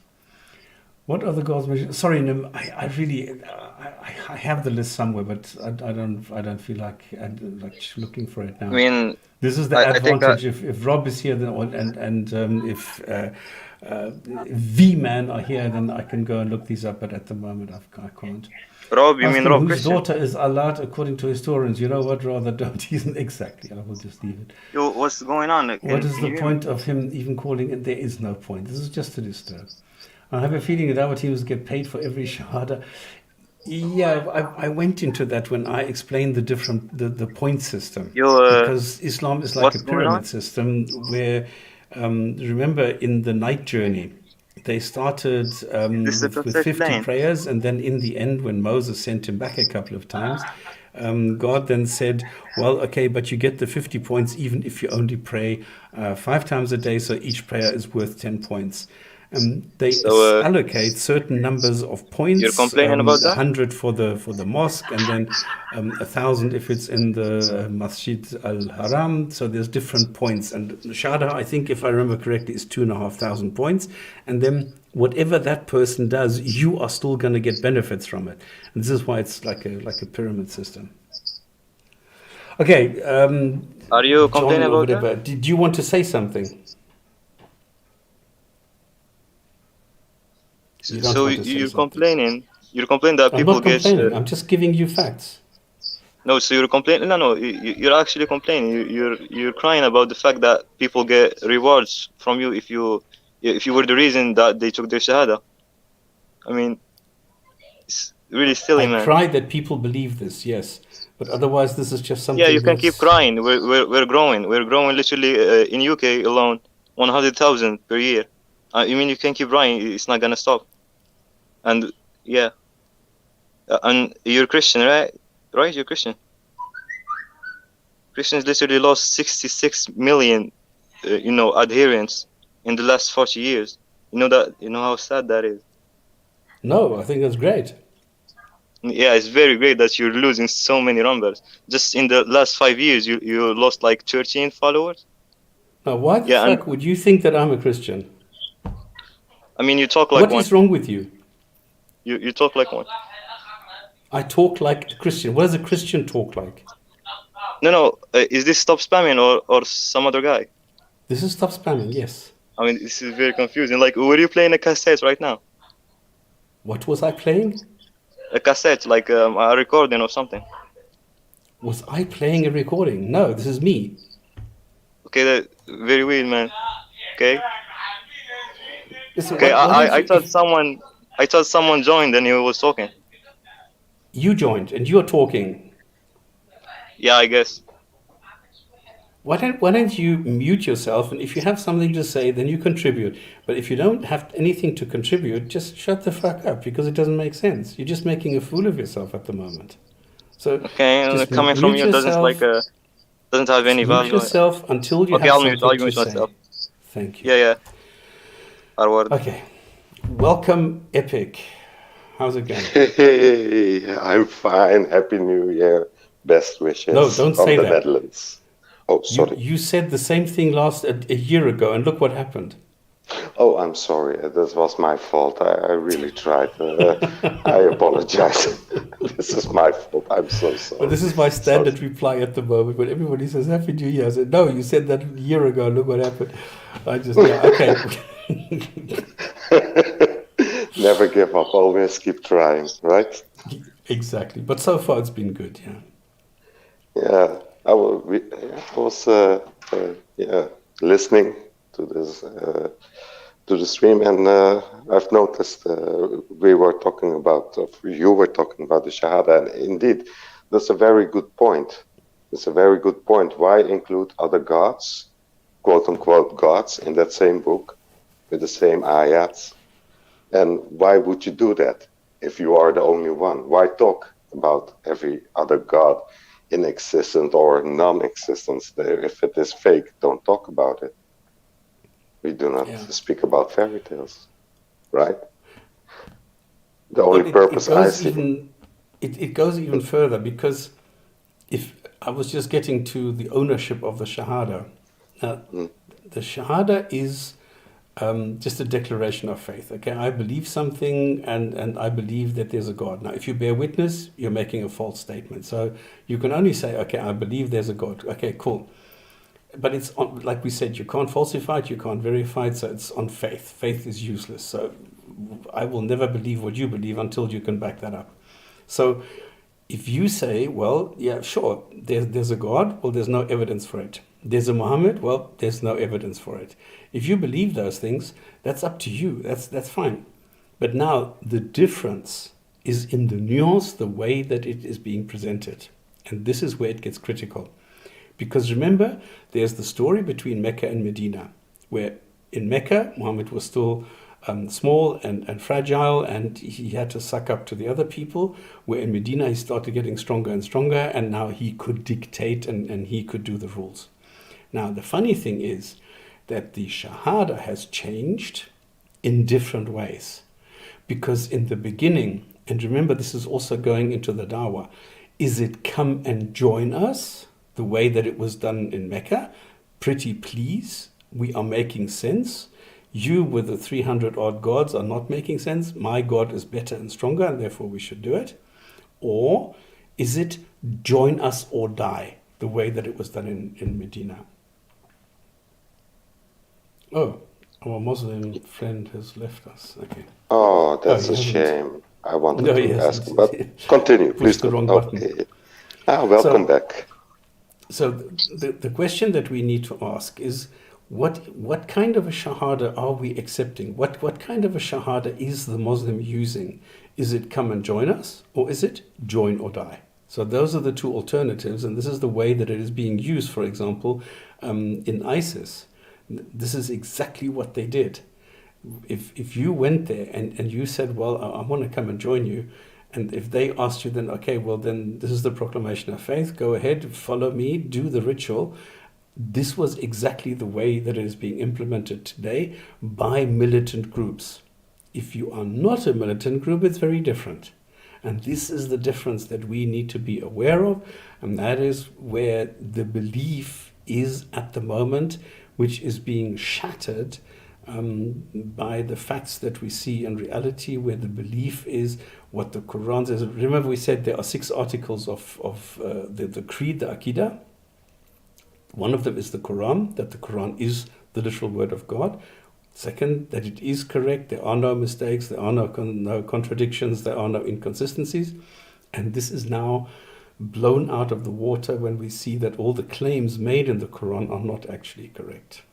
So this is the way that we see the reality in Islam working today. And this is why I brought up this poll where people in Iran were asked, and most of them said, look, we're not really interested in Islam. And this is what I'm seeing out of my own experience from my time in Dubai, in Abu Dhabi, and in Qatar, that most people are not really that much interested. When I was in Riyadh, it's much different. In Riyadh, people will never go and accept this. They will never admit this. They will never say these things. But if you are not in Riyadh, if you are in the UAE or in Qatar or something, and you do speak to the people, you work with the people, you go out in the evenings with the people, you spend weekends with them at places on a barbecue or so, then you get all these things. Then you get the true Islam, and you understand that the young people today are no longer interested in the literal performance of Islam. There you get people mingling, where you get girls and boys going out together, and they have girlfriends and boyfriends and things like that. So that is the reality today in the 21st century. So, do you have like any statistics or something like that to prove what you just said? What do I have? So, can you like send it if you have like some? It's gone again. I don't think he understands what I'm saying. This was my personal observation. This is what I experience. I have the data, yes, from the poll in Iran, where most people are leaving. I have a lot of articles where Muslims say, yes, they are leaving. I have my personal experience. So there are 3 different paths that I am following at the moment, which I'm basing my information on, which I am relaying here. So... he's trying to refute you. That's the only purpose of him coming in. Hey, Aki, welcome back. Your question again. Yes, sorry. So you were saying that basically young people are losing interest. I'm 17. I have many friends who are like really fundamentalists. Like they're fundamentalist Muslims. You know, they take Islam very seriously. We practice. We are all practicing. My whole family, and I have many cousins. They're all practicing. I mean, and obviously, like this is if I generalize, that would be a fallacy for hasty generalization. But if you have like some, I guess, proof or statistics or anything, like a study that's been done that shows what you're saying is true, like I'm open to read it or listen to it or whatever. Well, this is something that I've noticed and I've mentioned a couple of times, that the people who are in the UK, for example, and in France as well, are more, locked into the system than the people in UAE or Qatar or somewhere. Now, the one poll that I'm talking about was the one in Iran. This is a study, yes, where they asked, I think, 50,000. They then published this, so this is readily available anywhere. You just need to go look for the Iran study on Muslims. The rest that I was saying is personal observation, where I went and talked to people on it, because I'm working with the people. Okay, I go out with them and I spend time with them. We go out on the boat, we go water skiing, we go sailing, we do things together, and then we talk. Because then when you're sitting together and sitting over a barbecue or something, then people talk. And this is what they have told me. Now, my observation is that people in the Middle East or in near Asia are not so much interested in Islam as the people in France or in the UK. That is my So like I personal said, observation. you probably talk like, I mean, 10 people or 20. I mean, I guess that's Thousands. generous. Thousands? Thousands. Yeah, I totally believe you, but still, fallacy faces generalization. We're 1.8 billion. We're not 2,000 or 3,000. Yeah, we're not Well, Mormons, dude. Actually, 1.4. everybody, we have reports now that approximately 30% of Saudis are no longer Muslims. So the 1.8, that includes Ahmadiyya, that includes Shia, that includes the Ismailis, that includes everybody. At the end of the Yeah. day, we're talking about 900 million or something, which are actually Muslims, as Sunni Muslims. And out of those, 30% are no longer Muslims. So we're talking about 600 million. And there's a couple of million So leaving every year, according to the reports that I am reading. yeah, first of all, like Saudi Arabia is a special, case because there is a giant campaign to liberalize people there, and it's still a fallacy faces generalization. Like that's one country, and Iran is Shia. Yeah, maybe take that into consideration. Oh, so they're not Like Muslims. they are Muslims, but like So when you're what is your when point? you're when you're a marginalized group, you feel that you're wasting your Shias are time. marginalized? Yeah, I mean like they have small numbers. Okay, smaller than Sunnis, but still. I'm just saying, I'm giving you the facts. You see, you're being so judgmental. I'm just giving you the facts the way that they are. I'm just showing you that there was a poll where they polled the Iranians, and Iranians are no longer interested in Islam being a lawgiver or something like this. They want a secular state. They're no longer interested in Islam Really? as law. That's what they said. This is the I statistics. I came These are across the a study that numbers. says like 86% of Muslims in Iran actually want the Sharia law. Okay, I have the opposite. Now Okay, what? so we need to study if they're reliable or no. Like we need to actually ponder on these things. Can just What is your data based on? I trust Pew Research, yeah, and they Okay, say from that, what year but is they're this? wrong. From what year is that? Let me check actually. And how many No, people no, were actually asked? You see, the problem with Pew Research is they ask 5 people and then they interpolate. So actually, like what these people did, they I don't asked know. 50,000 people. And so this is more reliable than Pew, I'm sorry. And this is from, I think, from September or October. So, nah. I think there is so I don't know if this is true, but I heard someone like he's a journalist. He says that the certain numbers you actually you study, the more accurate it is. I don't know if this is Yes. true, but yeah. So Pew Research is more accurate. No, they don't. No. Do you look at how the numbers are generated in Pew? How can you explain? I just like take it as face value. Pew is very old and it's Well, if you don't know what you're doing, I wouldn't take it at face value. okay. Like yeah, fine, man. I mean, it says like one I came across. It says like 3 million people actually accepted Islam in the last. I mean, if it's small, if they're studying small numbers, then that's amazing. In the last 30 years, 3 million people converted to Islam, like from from non-Muslim backgrounds. If it's small numbers, then yeah, that's good news. I mean, yeah. But more people are leaving, and this is the point. Okay, so we've done the Shahada, we've done the faith, we've done this. Okay, great. So we're through with the first pillar of Islam. We still have 20 minutes. Are there any open questions that anybody has? Can I like make a subject? I mean, like propose a subject. What sucks is you can't have threesomes. You can have threesomes in Islam because you can have sex That's with not your what I said. slaves at any time. Stop. What? That's not what I said. I mean, lucky, but that's not what I said. I said, like, can I propose a subject? I'm just going through the chat because I'm still going through the comments that are being made regarding the Shahada. Oh, okay.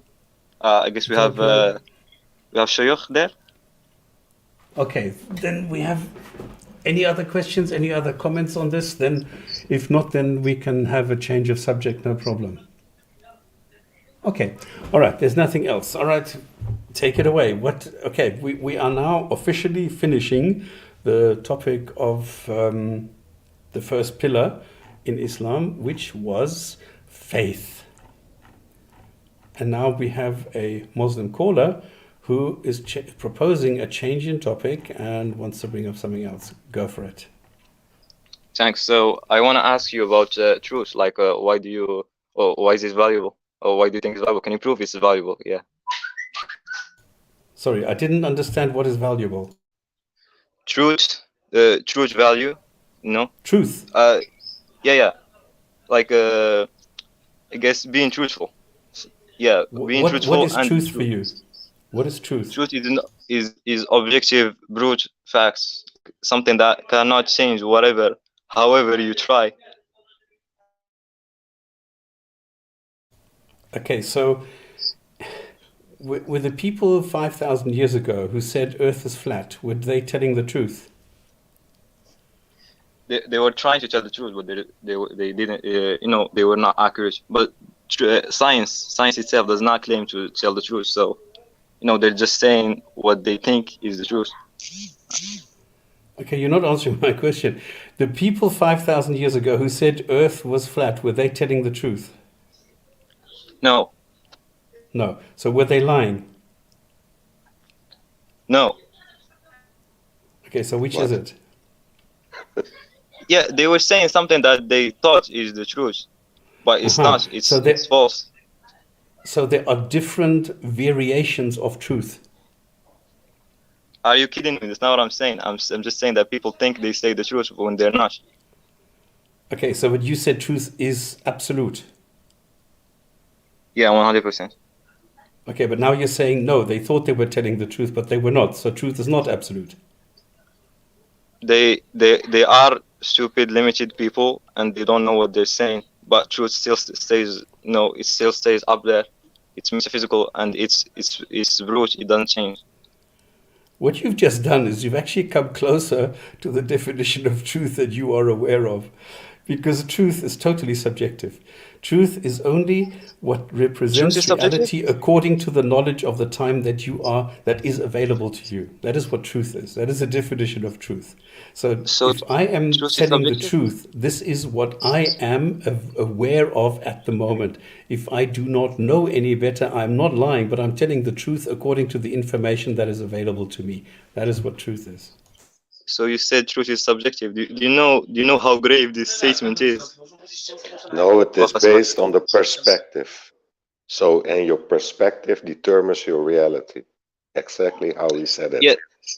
Yeah. So I sorry, I didn't hear you, but what I was saying is that truth is subjective. This statement it has so many negative connotations.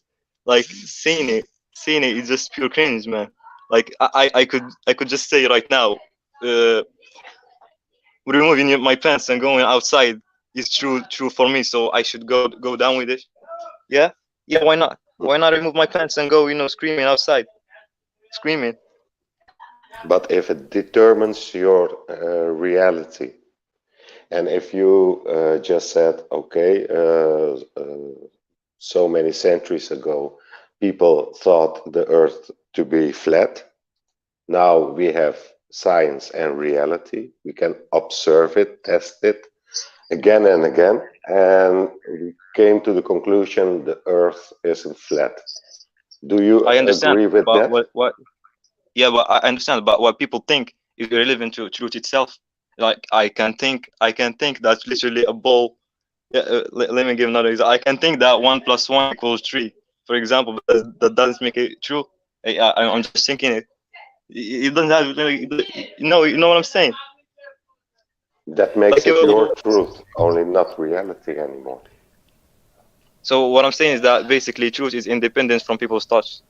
Yeah. No, Exactly. you seem to have a comprehension problem. Why can't you listen to what somebody is saying, process it, think about it, and then comment about it? Because what you are saying, 1 and 1 equals 3, has nothing to do with what I just said about the definition of truth.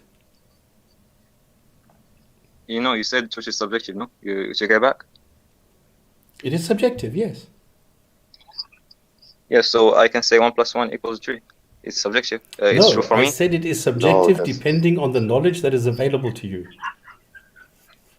Yeah, so you know that it's basically scientism. That's what I'm saying. The problem with that is, so basically science is not going to truth. It's not basically an exponential curve that's, you know, coming closer to truth, just going whatever, because truth does not exist. What are you talking about? Is this too high IQ? I'll water it down. So basically, if you say that truth is, you know, it's subjective, then there is no reason to do science, because what are you doing? Truth is subjective. Yeah, looking for truth is subjective. Science has nothing to do with truth. Yeah, but you're saying truth is subjective. Truth is subjective, correct. It depends on the level of information available to you. Yeah, but that's just. I mean, I don't see how you can't see this. Is 1 + 1 I see equals that you 2 don't see, but subjective? what can I do to help you to see if you don't want to see? I mean, is 1 + 1 is 1 + 1 2 or no? 1 + 1 equals 2. Yes, that is the information I have. Yes. This is truth. It's not information you have. It can't be any other way. It is truth. Can you explain how it could be any other way? Yes, mathematically you can change it, and if somebody doesn't understand numbers, yes, it is also, it doesn't come to any conclusion. You need to know what 1 is, what 2 is, before you can understand this. If you don't have that Okay, information, wait. it makes no Let me sense. give you a question. Let me give you a question. Is 1 unit plus another unit equals the 2 of that unit? Can this exist? You don't Is understand this this. is this true? Can Is you this true? listen to what I am saying? Can you Okay, I'll give you process this? another question. I'll give you another No, question. wait. Just Is the wait. Earth Can you round? process the information that I am going to give you now without immediately trying to respond? Can you think about something? If you I can't. understand what 1 is and what 1 is, you can add them if you understand what adding is and if you understand what a 2 is. If So you you're do saying not have the information what a 1 is, and you do not have the information what adding is, and you do not have the information what a 2 is, you cannot make the statement 1 and 1 equals 2 equals true. If you do not know this, it needs to be the information available to you. Now don't respond. Think about this first and see if you understand this. Yeah. So basically, you're saying that truth is dependent on thoughts or human minds, which is false. The Earth is gonna be round, even if people existed or not. You know, gravity is gonna exist whether people exist or not, even whether thoughts exist or not. And actually, this is an argument for God. You're making an argument for God. If truth requires, Gravity is not true. is it? I guess you're flying right now. Yeah. If I think that gravity doesn't exist, I'm gonna fly. Well, I'm doing it right now. You don't give yourself time to think. You are just spurting out nonsense that you don't That's a cop out. understand. Maybe you This is don't why understand me, but that's a cop out. you are sounding incredibly ridiculous by making statements you don't understand. How can a bicycle be true? How can a bicycle be true? Well, it's an object. Its existence is a fact. Yeah. There you go. There you have the difference. What is the Quran? An object. Can it be true? No. It just exists. This is the difference.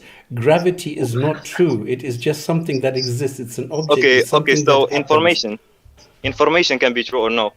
So the Earth is now round. We're getting somewhere. Information. Exactly. Information can be true, but not the object. Yeah. So the Earth is, this statement is information, and it can be false or true. What can be a statement? No. I'm saying that statements or propositions can be either true or false. For example, Correct. the Earth is flat. This is either true or false. So truth does exist. I never said it doesn't.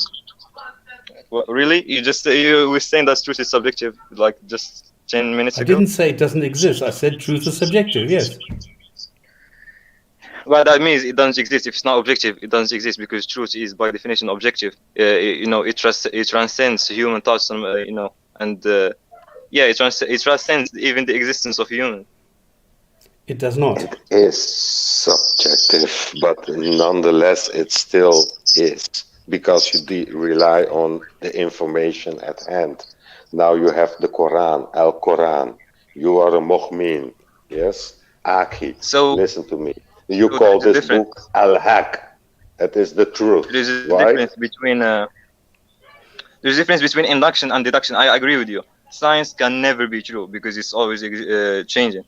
It literally can never be true. Observations. Science doesn't change. What are you talking about? Science doesn't change. Are you kidding me? Science does not change. Oh, are you aware of the theory of Isaac Newton, the gravitational theory of Isaac Newton?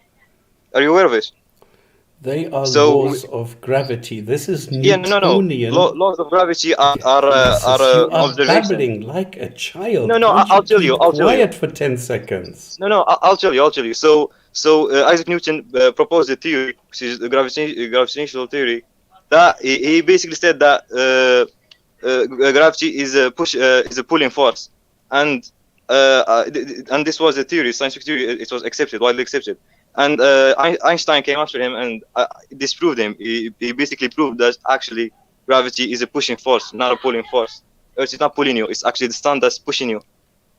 So science did change. Mad? What is wrong with you? Didn't you go to school? Didn't you learn you're anything? dumb. You're literate. I learned. I'm talking about what I learned, and you don't even know that science does change. Where did you learn this? In the mosque? Wait, so science does change. This is a fact. Science does change, and observations don't change. Yeah. Okay, guys, please. Not every Muslim is stupid. Not every Muslim is uneducated. There are clever, educated, knowledgeable Muslims out there. This is just an example of somebody who has no clue, just has a big mouth, doesn't understand what he's talking about. Please do not go. Please do not go and take this person as a yardstick for every Muslim. This is not the case. This is just an example of somebody who doesn't know what he's doing. So I don't know. Are you?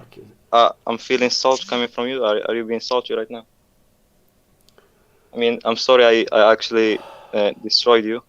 I mean, I apologize for.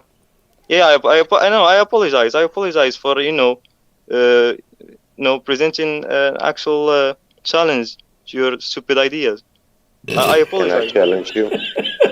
Yeah, I apologize for engaging and destroying your illogical statements. I'm sorry. Stop. Can I have them, please? And wait. Last statement. Not every atheist is stupid. Please stay to this topic and subject, because you said certain things and I wrote it down. The truth. Let's go there. I can't understand you. I literally can't understand you. I'm sorry. How is it possible that you cannot understand me? Can you understand me? No. Now you're clear. Yeah. Can you? Yes. Say what you want. Okay. Thank you. Sorry about that. Your Quran is Al-Haq. That's the truth, right? You said the earth is round, right? Now, people in ancient time were ignorant and didn't know certain things, right?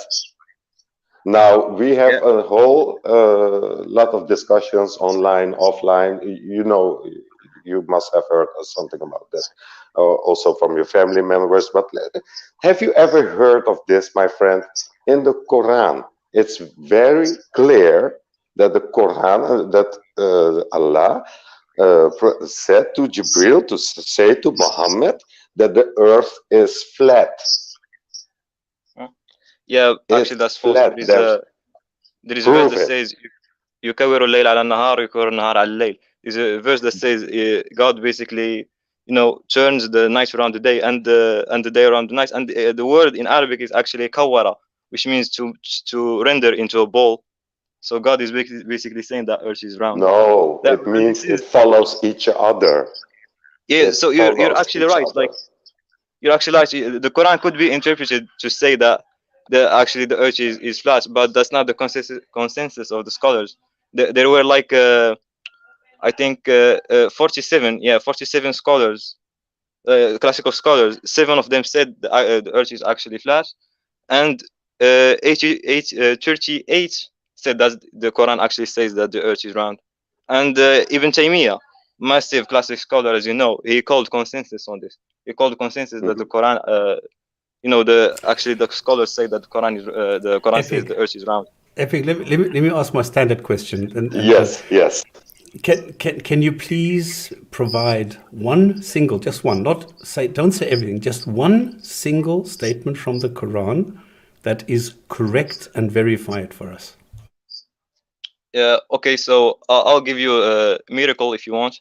There's listen to me. Listen, think about this. I said, can you provide one single statement from the Quran that is verifiably correct, that you can show, yes, this is the statement in the Quran and this is why it's correct? Yeah, there is one. Oh, okay, there's actually many. Can I give you one? One. So there is a verse in the Quran that says, talking to Ramses II, the pharaoh that was in the time of Moses, is saying basically, we have made your body survive, so we would be an example to all the coming civilizations or the coming people.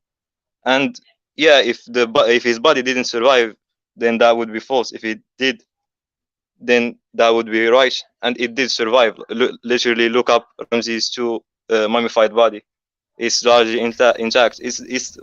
It's one of the very few mummies that remained intact. Number one is not true. Can you show me in the Quran where it talks to Ramses II? I actually, I'm on stream, y'all. If I leave, like I can't. Wait, let me try actually.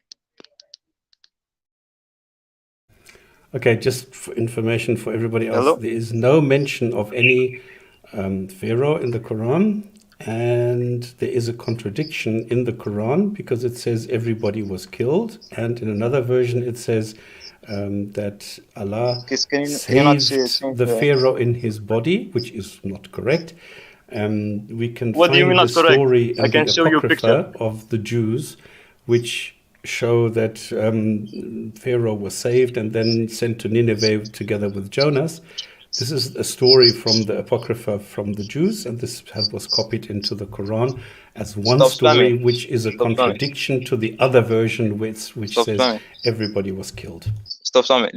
Literally Google who was the Pharaoh at the time of Moses, and literally Google. It's gonna show Ramses II, and Google Ramses II body, and you're gonna see it.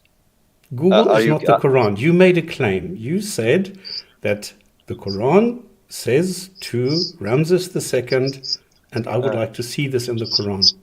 Yeah. Okay. I'll it's actually, let me see. So it's Surah Yunus. I think it's 10. Yeah, it's Surah 10, verse 92. Yunus. Yeah, that's the name of the chapter. So it says, "Today we have saved your body to be." I'm actually translating from Arabic. To be to the ones that come after you, an example. And many people where does it say Ramses II? Because it's talking about the Pharaoh of the time of Moses. If you go, you said the Quran says it's talking about the Ramses II, saying that he will be preserved in his body. Where does the Quran mention Ramses II? It's, if you go back, like it's talking about the story of Moses, and it's talking about Pharaoh. It's talking about the Pharaoh of Moses. Where does the Quran mention Ramses II? Do you want me to read you the whole chapter? Where in the Quran does it mention Ramses II? Okay, I'll tell you. And then Pharaoh says, "Bring me every magician." This is Yunus 79, the same chapter. And when I'm actually translating from Arabic, and when the magicians came, Moses told them, "Throw your stakes." And when they showed him, Moses said, I didn't come, and when I don't know, but it's clearly saying Moses. It's talking about Do the you Pharaoh at not the time of understand Moses. English? Do you have a blackout sometimes or something? Because you don't seem to comprehend the question. You said the Quran talks about Ramses II. Where in the Quran does it mention Ramses II? Okay, Not so I Moses. just I know it mentions Moses, who didn't exist, but I'm yeah. So talking no, about I just Ramses googled. II. I literally just googled the Pharaoh at the time of Moses, and it shows King Ramses II. Can you Is do it? Google equal to the Quran? You can't Google. You can't use Google. Is the Quran equal to Google? But it's brute fact. Are you? It's literally science. I'll man. It's okay. So are It's you absolutely admitting that you graphic. are wrong? Are you admitting that you're wrong? I'm not admitting I'm wrong. I'm actually right, and you're suffering from cognitive dissonance. You don't know what that is? Come on, Google it. Do you know what cognitive dissonance is? This What's isn't your? cognitive dissonance. Yes, as This is you're an idiot. What is I'm an idiot. Ramses Yeah, I'm an II? idiot. What is Ramses II? What is Ramses II? Yes. Yeah, come on, you tell me. It's No, you National made the claims. Geographic. You are the ones who's mentioning Ramses II. So I want to know what Ramses II is. Okay, is the Pharaoh. Okay, where is Ramses II in the Quran? It's talking about Moses and the Pharaoh at his time, and according to science that you love so much, it's Ramses II. Literally Google it. Literally Google it. It's gonna show You you. said You not. the Quran Yeah. talks about Ramses II. So the Quran So the does not Pharaoh at the talk time of about Moses. Ramses The Pharaoh II. at the Do time you of now Moses is admit Ramses that II. the Quran does not talk about Ramses II? The Quran says the Pharaoh at the time of Moses, and if you Google the Pharaoh at the time of Moses, you're gonna get Ramses II. Do you That's want not me to what you repeat said. that for a 10th time again? That's No. not what you said. Who's Ramses II? It's the Pharaoh at the time of Moses. It's exactly the same thing. Are you kidding That's me, not what you man? said. You said the Quran talks about Ramses II. It doesn't mention Ramses Yeah, II. Ramses II, the Pharaoh at the time of Moses, who was called Ramses II. Okay, so you are What making a you? false statement that the Quran mentions Ramses II. It does not mention Ramses II. So Yeah, Ramses totally. II Yeah, is yeah, not so right. mentioned in the Okay. Quran. Can we agree on that? Someone Pokemon Amion, literally, blind, deaf, and mute. Can we Okay, yeah. agree that Ramses II is not mentioned in the Quran? Totally, man. You're so right. I'm You shaking see, and it's so crying. easy. You can just stick with the truth. That's where the Yeah, truth I'm, comes in. dude. Stop, Simon. I'm shaking and crying right now, and you're so right. I know. I lost You've my just got faith a big completely mouth and a talking to small you. brain, but you're still Yeah. shaking. No. So, You we have need the high IQ to established give me. that You know what I'm Ramses saying? II is not You need mentioned an in the IQ Quran. beyond 20 to get what I'm saying. Okay, let's when go to the was next one. Ramses Number one, you made a claim Okay, that Ramses II is... Okay, will you I'm shut waiting up for for 10 you. seconds? Yeah. I expected that. I expected you to start swearing. That's what you do. So cringe. You're a grown up. You're a grown up man. Act like one. I'm literally 17. Okay. Are you going to keep quiet now for 15 seconds? No, I'm going. Actually, I need to take a bath. Run away. Run away. I'm not running away. I just have a You're life. running Sorry. away because I'm going can't- to now destroy you and you're running away. So, of course, yeah, yes. so funny. I can't stay here for Bye. 2 hours. I actually have a family and stuff to do. Say hi to mummy to me, from me. Okay, I'll do it. Assalamu No alaikum. وعليكم السلام يا أخي كيف حالك? Okay, because what I was going to do now is show him, well, you can't show him anything. The point is the Quran is wrong. Number one, there's a contradiction. Because in the one sentence it says that Pharaoh was saved in his body. The other one says they were all drowned.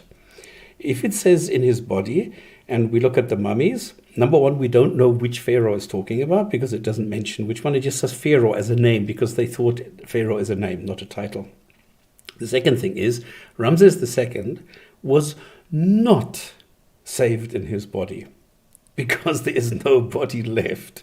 There is just some parchment of the outer skin and that's it, because the whole inside is empty. It's just a hollow shell. So this is not the body. So either which way you take it, it is wrong. So this is quite funny. Okay, the other thing is he says Moses, during the time of Moses, so he seems to think that Moses existed, where there's no evidence that Moses, Jesus, or Muhammad existed. So then he seems to think that there is a set time that Moses existed, which is based only on the Bible, but the Bible was corrupted. So how do they know when Moses existed, even if he didn't exist? We don't know. So this is all a myth. This is just a fairy tale, and he is basing his belief of what the Quran says on a fairy tale. So this is quite amazing. It Okay, gets even worse. It's even worse than that, Stops. Much worse than that. Because that Pharaoh guy and Musa, so the Pharaoh and Musa, you have that narrative, and now they set it to Ramses II. When was Ramses II? Who is this Moses guy? He has a father. His name is Imran. And who is his brother? His brother is Harun. And we have a certain lady. Her name is Miriam. And she is the mother of Isa. And Miriam was the sister of Harun. Hence, also the sister of Moses. So when was Ramses II? The Well, it timeline depends doesn't whether match you up. take Isa to be Jesus, living as a contemporary of Moses, or whether you have Moses as a contemporary of Jesus. Both ways are wrong. So it doesn't matter which way you take it. Yeah, but this is so silly. But it shows you, like he says, I'm 17, and he says, I have a family. I mean, what kind of an idiot is this? Anyway, so it's quite amazing how these people are brainwashed, how Islam manages to get people to talk like that, like total nonsense. And if you ask a question, they will immediately interrupt you without thinking. They bring analogies which are not analogies, and it just shows how corrupt and how weak Islam actually is. Now, I asked him, can you bring one statement that is correct, that is verifiably correct? And he brings a statement where there is nothing that he can verify. So he's just building claims upon claims upon claims and thinks that he is bringing evidence and he's doing it, and he doesn't. And this is the funny thing. It's amazing how Muslims are taught what to think and not how to think. So if you confront them with a question like this, which would require them to think and look at their options, they can't. And this is the amazing thing. Okay, exactly. Moses is not a historical figure. Exactly, indirectly talks about whatever. The Quran does not mention the name of the Pharaoh. In fact, Moses thought Pharaoh was the name. Exactly. And then does the Moses myth have a specific period? But no, of course not. Or a large range that could range over several lifetimes. Exactly. And this is the whole point, because it cannot be one single Pharaoh anyway, because we know that if he was found by a pharaoh, by the wife of a pharaoh in the River Nile, and then taken to the palace, and if this was Ramses, by the time that Moses was old, it couldn't have been Ramses, it must have been Remta. But about Remta, we don't know anything. We don't know so much. So, there's different... there's a lot of speculation going on here, who actually could be the pharaoh, which one it could be, and who actually found, because it also plays a role when you go and you look at the name Haman, where Muslims have a really hard time trying to find out where he comes into this. So this is a huge chaos here. In Islam, he lived across the last... Oh, Epic just left. Okay, guys, then, we're basically through. So, actually, we went over 2 hours. I can't believe it. I thought this was going to be a short show today. But thank you to the Muslim who came up here. It was very brave, but it's unfortunately that this was not somebody who could actually provide a cogent argument. It's a pity. So, people, thank you very much. People in the chat, thank you to Epic for joining me here. And we shall see each other next Friday, then I suppose with Rob again, where we will go to the next one, which is going to be prayer. So next week is going to be the second pillar, which we're going to talk about, and that is prayer. So I hope this was a little bit entertaining for everybody, and we had some fun today, and we'll see you again in a week's time. Thank you very much. Oh no, hang on. We have a hadith. Oh shit, I nearly forgot. You see, if Rob is not here, I'm totally used because I selected a lacquer hadith, which is this one. Anas bin Malik, not Abu Huraira for a change, said that Adam, Allah's messenger said, if Adam's son had a valley full of gold, he would like to have 2 valleys, for nothing fills his mouth except dust. And Allah forgives him who repents to him. If this doesn't make sense, well, it doesn't make sense to me either. What is another good story? Well, if they've stopped halfway, because what really makes sense is if Adam's son had a valley full of gold, he would have liked to have 2 valleys, because a lot of people are greedy. They're not happy with what they have. They want 2 of everything. And that is a pity. And this would have been a good message. This would have been a morally consistent message. But unfortunately, the Quran doesn't stop but goes and then fills his mouth except dust. Well, I don't know what that means. Okay. About Jeff Bezos. Lurker alert. Well, we've got only 23, so yeah. Never argue. Well, I came across a quote by, I don't know who it was, who said it is very difficult to argue with an intelligent man and bring some consistent points across, but it is impossible to argue with a stupid person and bring some points across.